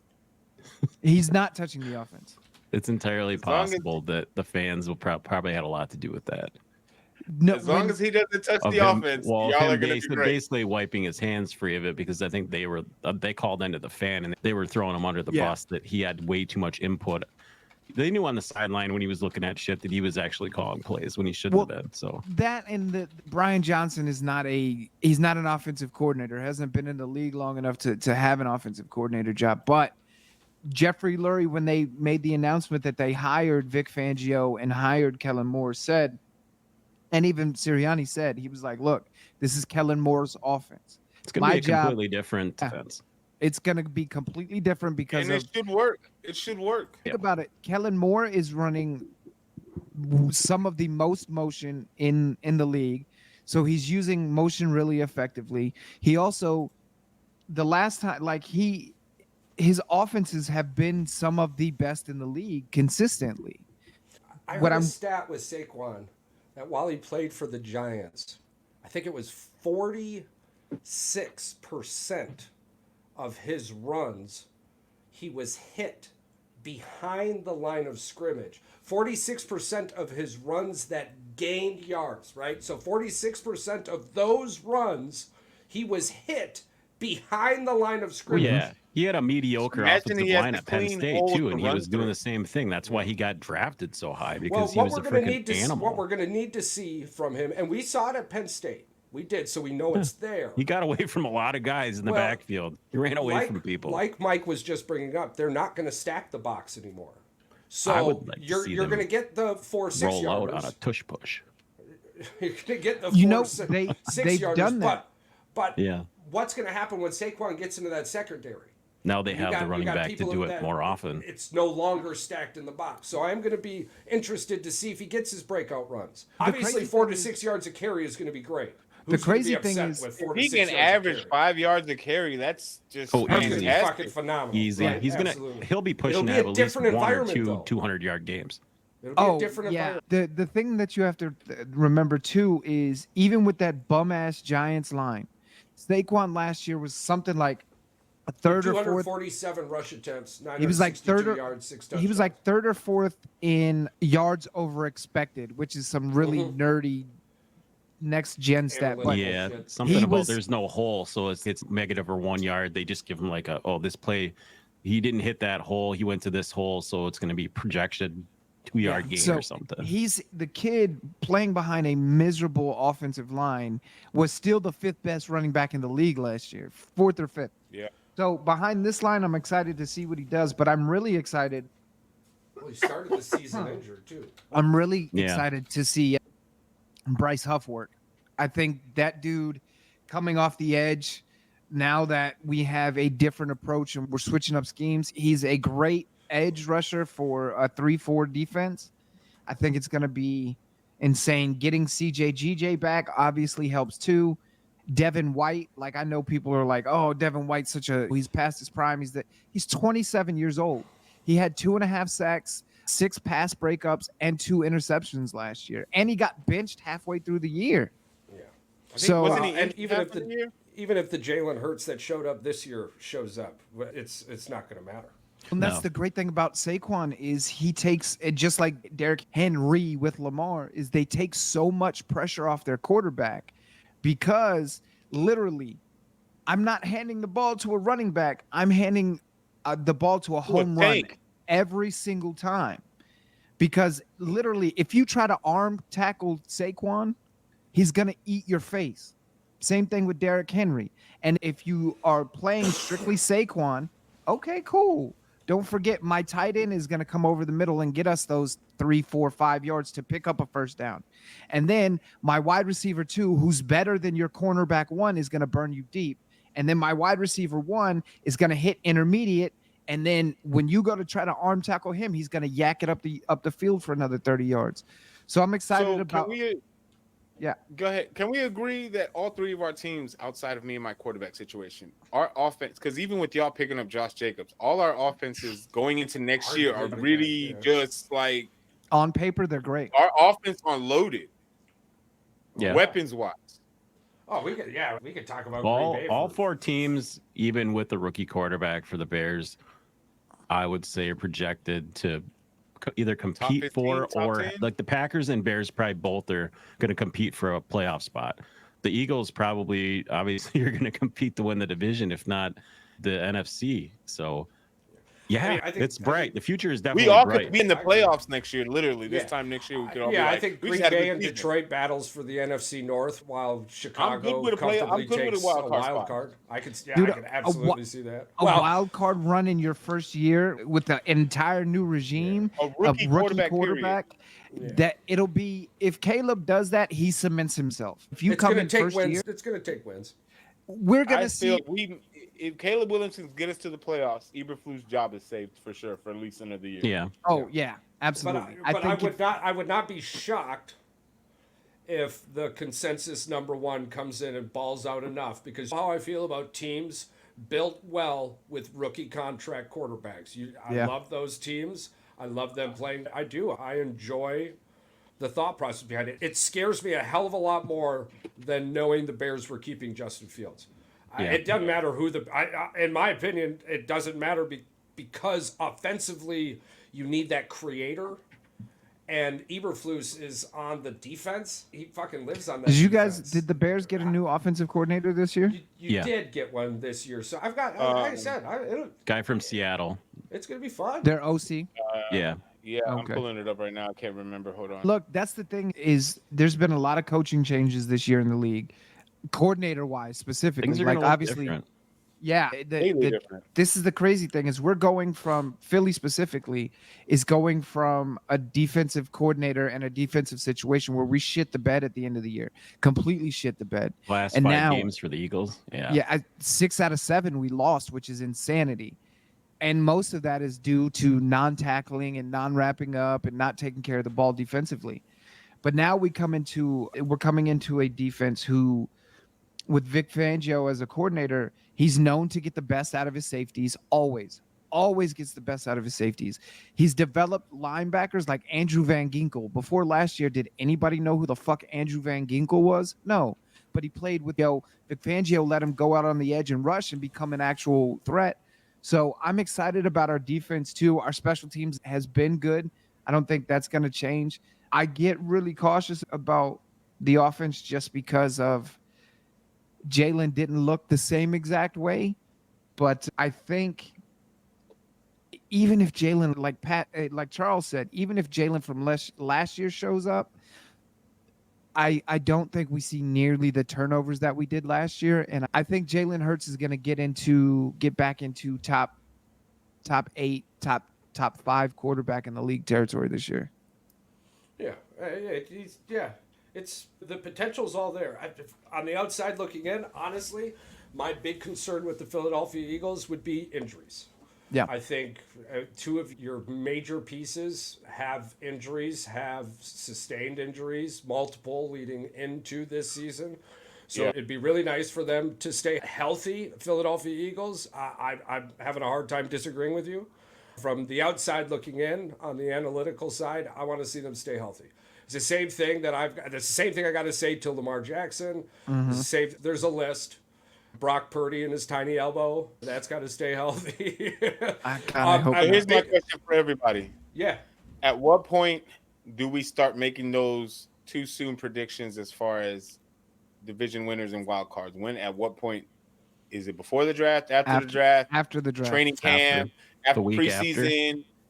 I say why don't we'll do it on our after the draft day episode. Yeah, we've got our draft day episode, then we'll link up afterwards that following week. Yeah, draft day's Thursday, Friday, Saturday. We could even do it on Sunday because who gives a shit about 7th rounders?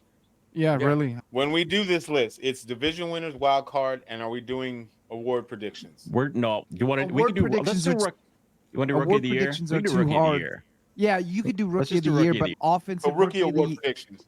No, let's just do rookie of the year. Just pick your rookie of the year. It doesn't matter what offense, defense. Yeah, defense. So who you think is going to be the best player, the best rookie next year? We don't care if he wins MVP. Yeah, that'll be really exciting. One last table. I did want us to break through the top 5, and we've got one team left. We did touch on them briefly. I don't think there's much more, but the LA Chargers, they are number 5, and they are in a interesting situation. They were in draft cap hell, I believe, with all their free agency pushes. They're comfortably well without of it. So what do we think the Chargers do with that number 5 pick? Realistically, I could see them going. I was going to say Brock Bowers. I think Brock Bowers is who they're linked to. Or a lot of people have them linked to is Brock Bowers because they do not have a designated tight end. Yeah. And I think Brock Bowers, even though he had a shaky combine. It's that ankle. I think the ankle is still bothering him, but. Yeah, probably. But I don't think, I think he's still good enough. If you take him at number 5, it's not a reach. I think Brock Bowers is that big. He's top 10. He's a top 10 player. Charles has been calling for him to be the number 1 fucking draft pick before Caleb Williams ever came out. You said you'd take Brock Bowers number 1. Situationally? Hell yeah. Yeah. He was talking about who's going to get it. I think you were talking about it was like Arizona if they had the number 1 pick or Carolina. But we knew, but the Carolina thing, we were like, they don't even have a pick. And you're like, remember we went over this one, you and me back and forth. And I go, are you sure? And he's, yeah, I'm fucking sure they don't have a pick. They have a pick, but it's not theirs. So.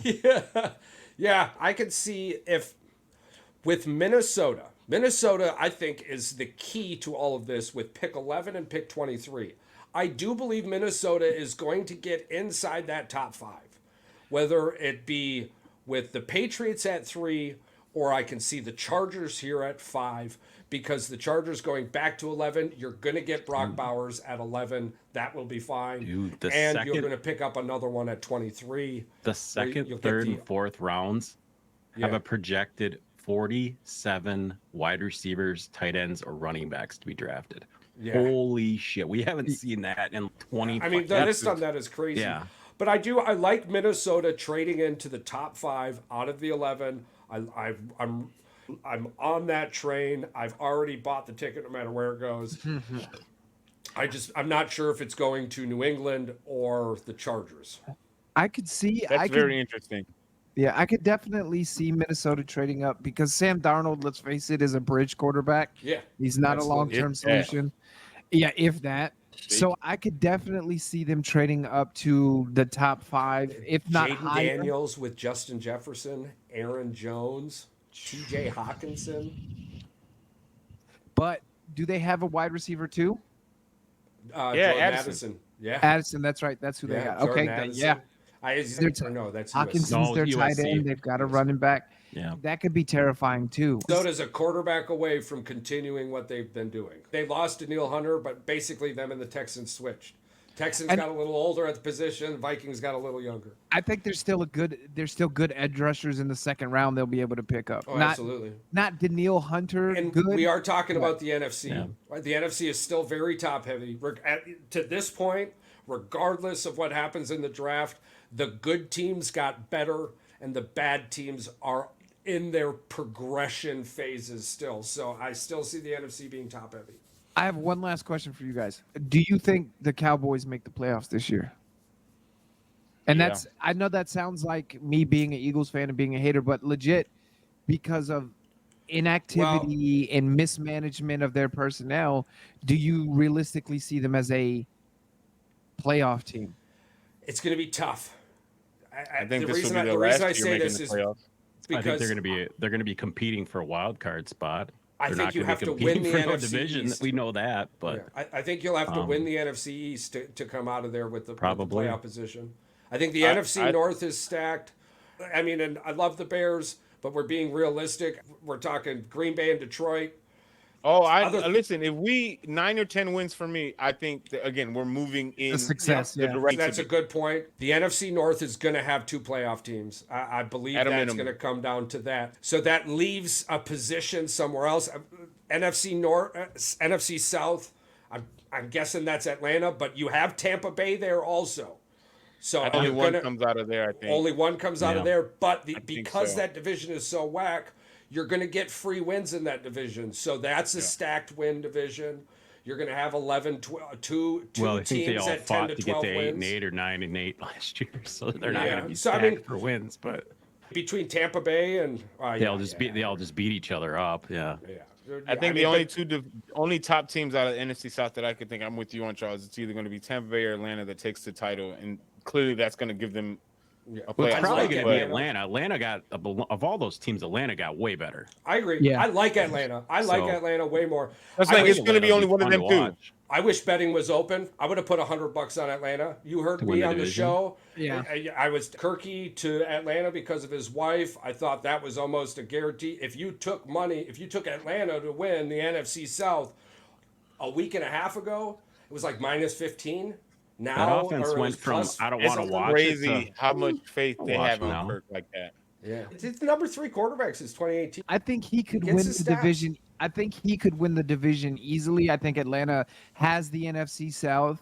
Tampa Bay might give him a problem, but I don't know. I just feel Atlanta feels like the team in the South that's gonna, pardon the fucking phrasing, is gonna rise again. Is Atlanta? Right. And then we have the dark horse in the room. We've got the NFC West. The 49ers, the Rams, the Seahawks, and the healthy Cardinals. That division is going to be stacked as well. I think the NFC East has to win their division to go to the playoffs. The Niners didn't lose anybody, so how are they not going to be the front runners to win that? But they can also have a couple wild cards though coming out of the NFC West. That's the thing. And that's what I'm saying. You've got the Rams coming out of 49ers and Rams this year, Green Bay and Detroit this year. I think as far as the Cowboys, I think it's going to be depending on how the first couple of games in the season go. But I really do think, and this kills me to say, I think the number one team in the NFC right now still has to be San Francisco, unfortunately. They didn't lose anybody, so. No. Well, they lost. Here's my thing when they lost Dre Greenlaw's not coming back for most of the year. Oh, that's fine. That could be replaceable. He'll be back like week 8 or 9 or something.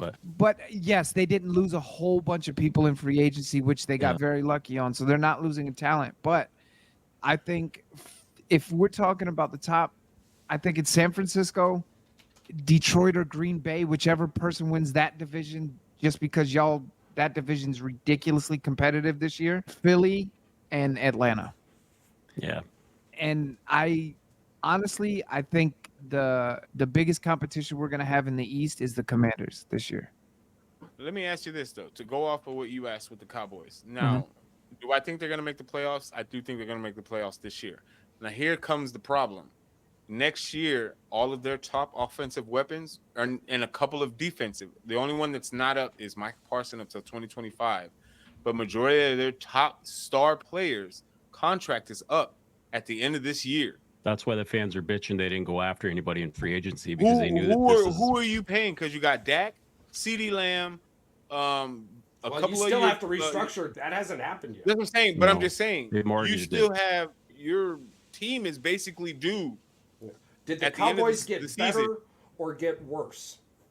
They got worse. In theory, they got worse because you didn't do anything. They got worse. And you still don't have absolutely shit. Yeah, and you don't have a bottom 5 team on the road. Yep. You lost your bell cow.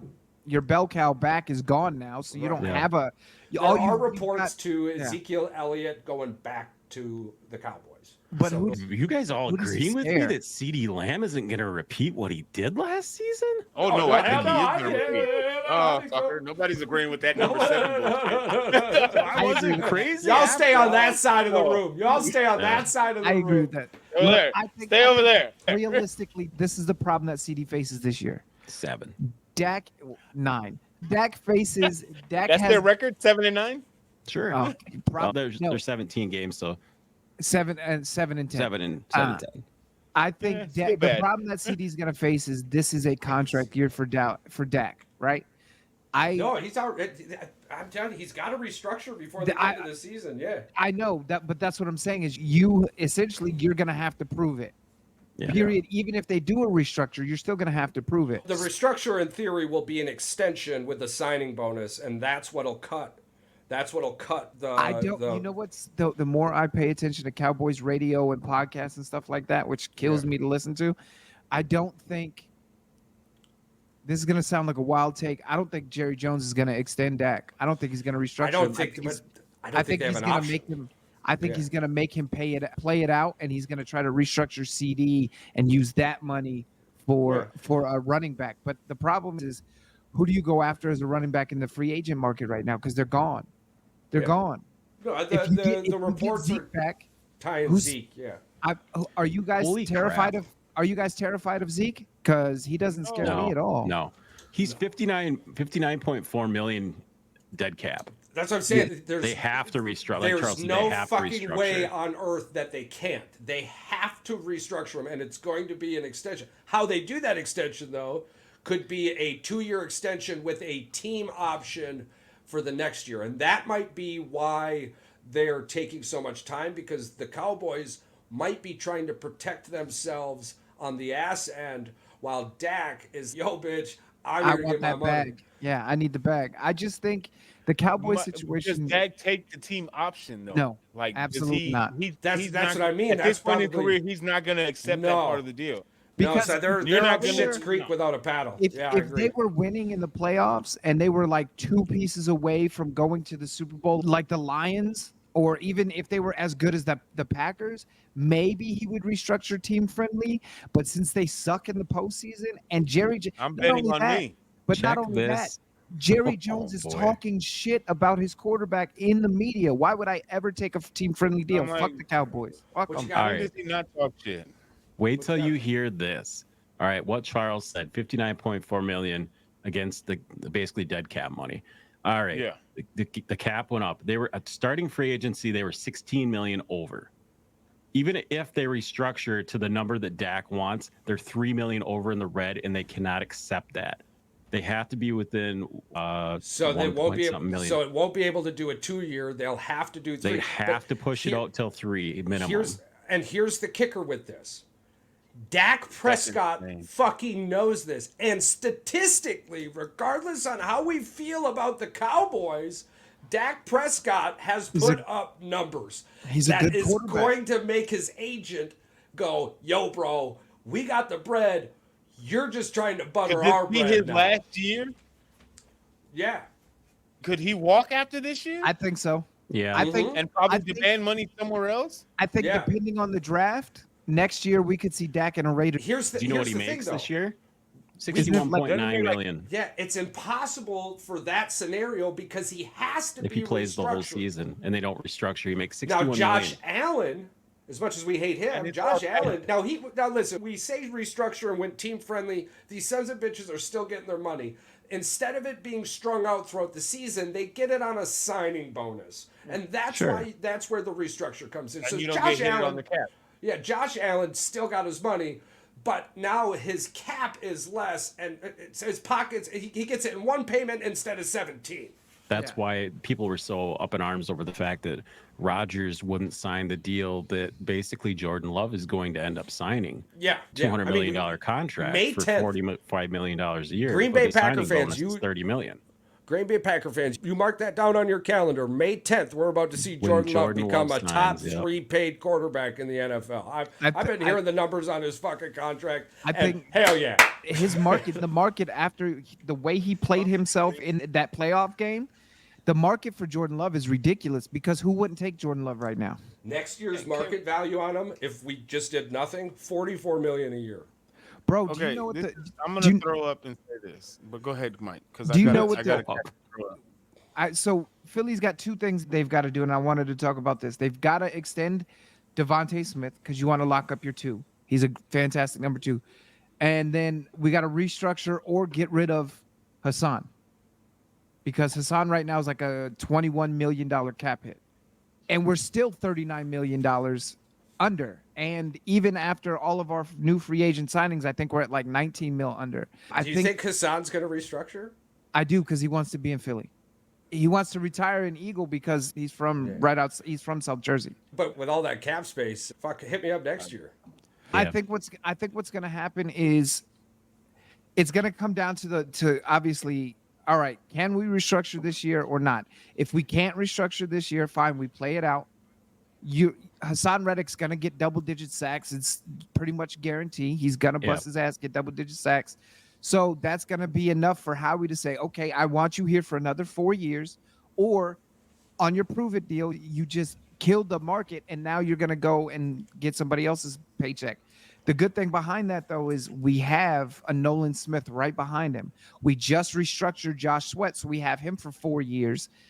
So if he leaves, it sucks. I want to see Hassan stay in Philly, but if he leaves, we've got his replacement, and we could draft another replacement here in the draft. If we don't go corner number 22, I think Philly goes edge rusher. I just want to say something before I forget, because I want to forget that I ever say what I'm about to say. Oh, Jesus. When did y'all trade for Brett Favre? 92. Yeah. It's 1992. 32 years. To the year of our Lord and Savior, 2024. These motherfuckers of the North have had literally 3 fucking quarterbacks. Our fucking rebuilding year took us almost to the NFC Listen to me. These fuckers can't draft offensive weapons to save their fucking life. But for some dumbass reason, have lucked out on a 1 trade and 2 draftings of quarterbacks in the last 3 decades. And I'm going to tell you something, too, that I just found out about Green Bay Packers front office. In year 2 of Jordan Love era. When the last 10 years, right? When the Green Bay Packers have decided to draft back, that player they then draft has went on to be a Pro Bowl or better football player, including the likes of Jordan Love, right? We traded back Everyone thought we were going to get a wide receiver for Aaron. We traded back, got Jordan Love. Jair Alexander before that. David Bakhtiari before that. It keeps going and going. So when the Green Bay Packers decide, we like who we're seeing, but we can get who we want here, that player has been a fucking Pro Bowler. So I'm just saying, 3 decades, 3 different quarterbacks. And I'm hoping Aaron goes to Minnesota, bro. Just to retire like Brett. Just to keep the train rolling, man. Just to keep the train. He's either got to send dick pics quick or get to Minnesota. Or just start stealing fucking food stamp money from whatever state you're living in. You'd be fine. Well, I guess I'm starting to understand why the NFL draft goes so long. Listen, this there's is so this much. Has been a fantastic. We touched on about 5 teams. We touched on 5 teams. With 2 hours, touched on 5 teams. We didn't even get to March Madness, which is coming up quick. You got everybody out there, listeners. Check out the links. Get in on the bracket challenge. Go ahead, pick your teams. I'm really excited about that. I believe we'll be touching on the March Madness here much sooner rather than later. Patrick, did you have another promo to cut? No, I add him in later. I just want to. You'll add him in later. You just want to do that other one? Okay, then test it. Of course, our friends to the south, which is funny because you guys are south of us, and on this video, you're south of us as well. Yes. Let me, I just as got always, one thing to say. Give you the floor to say as you must. I just want to do a shout out to one special man that he announced his retirement the other day. Mr. Derrick Rose. I'm like, oh yes, thank you. He may not be a Bulls fan the whole time his career, but I was a fan of him no matter where he went, whether it was Philly, Cleveland, New York, Memphis, it didn't matter. I was a huge fan of him. I felt bad for the way that he got put out the way he did. I was hoping that he would have another comeback to Chicago for at least a year or two. I'm hoping that they sign him so he can retire as a Bulls once the season is over, just to have that for him. 15 years in the league, youngest MVP ever in the league, arguably probably had one of the best teams to compete against LeBron James and the Heatles, but it just never came to fruition because he hurt his right knee against Philly in the playoffs, and then the next year that he came back, he messed up his left knee, and he just never was able to go back to his good days. And so one of the good ones that we never got to see to his full potential due to injuries. So 15 years, 15 good years. I know he's not going to make it to the NBA Hall of Fame, but I'm like, he's a Hall of Famer in my eyes. Yeah. I don't give a fuck what anybody says. I got to tell you, my piece on Derrick Rose, as a Pistons fan and a Bucks fan, obviously Chicago is very close in this triangle. But I remember when Derrick Rose made Chicago basketball relevant again. And I'm talking like Michael Jordan relevant again. And that was the dream. And I was so bummed that what he, as you were saying, what he was able to do, honestly, watching it, the things he used to do while in midair underneath the basket. Hey, I thought I was going to shoot over here, but let me rotate my whole body with no physical purpose in this and throw the ball over here and make the mother trucker. One of the most athletic point guards to ever play the game. I truly believe Derrick Rose allowed Russell Westbrook to be Russell Westbrook. Yeah. Russell Westbrook looked at that and said, I don't want that to be me. And like really focused on body health because they play super similar. I wish John Morant would take the route from Westbrook and go get on that physical routine. There's a handful of players, but not to branch off from Derrick Rose. I agree. I don't think he'll be in the Hall of Fame. I do think Chicago needs to do whatever they can, bring that guy back as the decades go along.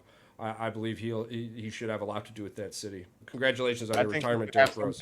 Absolutely. Gone too soon. We're going to miss you, my man. We're going to miss you in the game. Yeah, and by the way, Charles, he did play for the Pistons too. Yeah, he did. Shout out Derrick Rose. That guy was one of those dudes where, and I'm a Knicks fan. Like I've always watched the Knicks. So when we picked up Derrick Rose as a point guard, I was like, get the fuck out of here. The Knicks are making moves at point guard? When the fuck did this happen? And to watch him even coming off the bench, it was special because there was not a person who was booing Derrick Rose no matter where he went. No, he revitalized that career in Detroit. He's so well respected throughout the basketball community that I don't think you're right, Paul. He's not a Hall of Famer, unfortunately. But I think the players who played with Derrick Rose and those who watched him know how good he is. And I think he's going to, 10 years from now, there are going to be mixtapes of people saying, no, you know who you missed out on was Derrick Rose. And then there's going to be highlights. And the guy was gifted beyond, Absolutely. Yeah. but he was also very intelligent. Hey, didn't he dunk from the fucking free throw line? I swear he dunked from the free throw line. I don't know, but I know If you can find that highlight, give it to me. he was crazy. Before, I just want to say, obviously, you can catch us on X at Your Heat Check. You can find us on YouTube at The Heat Check Podcast. But I am starting a new audio-only storytelling podcast called Tales from the War Room. And essentially, it's going to be historical figures, military historical figures, historical really important battles. So like I set my schedule for what I want to do. Just the first 10 episodes, I've got them mapped out already. If I can find them. There we go. All right.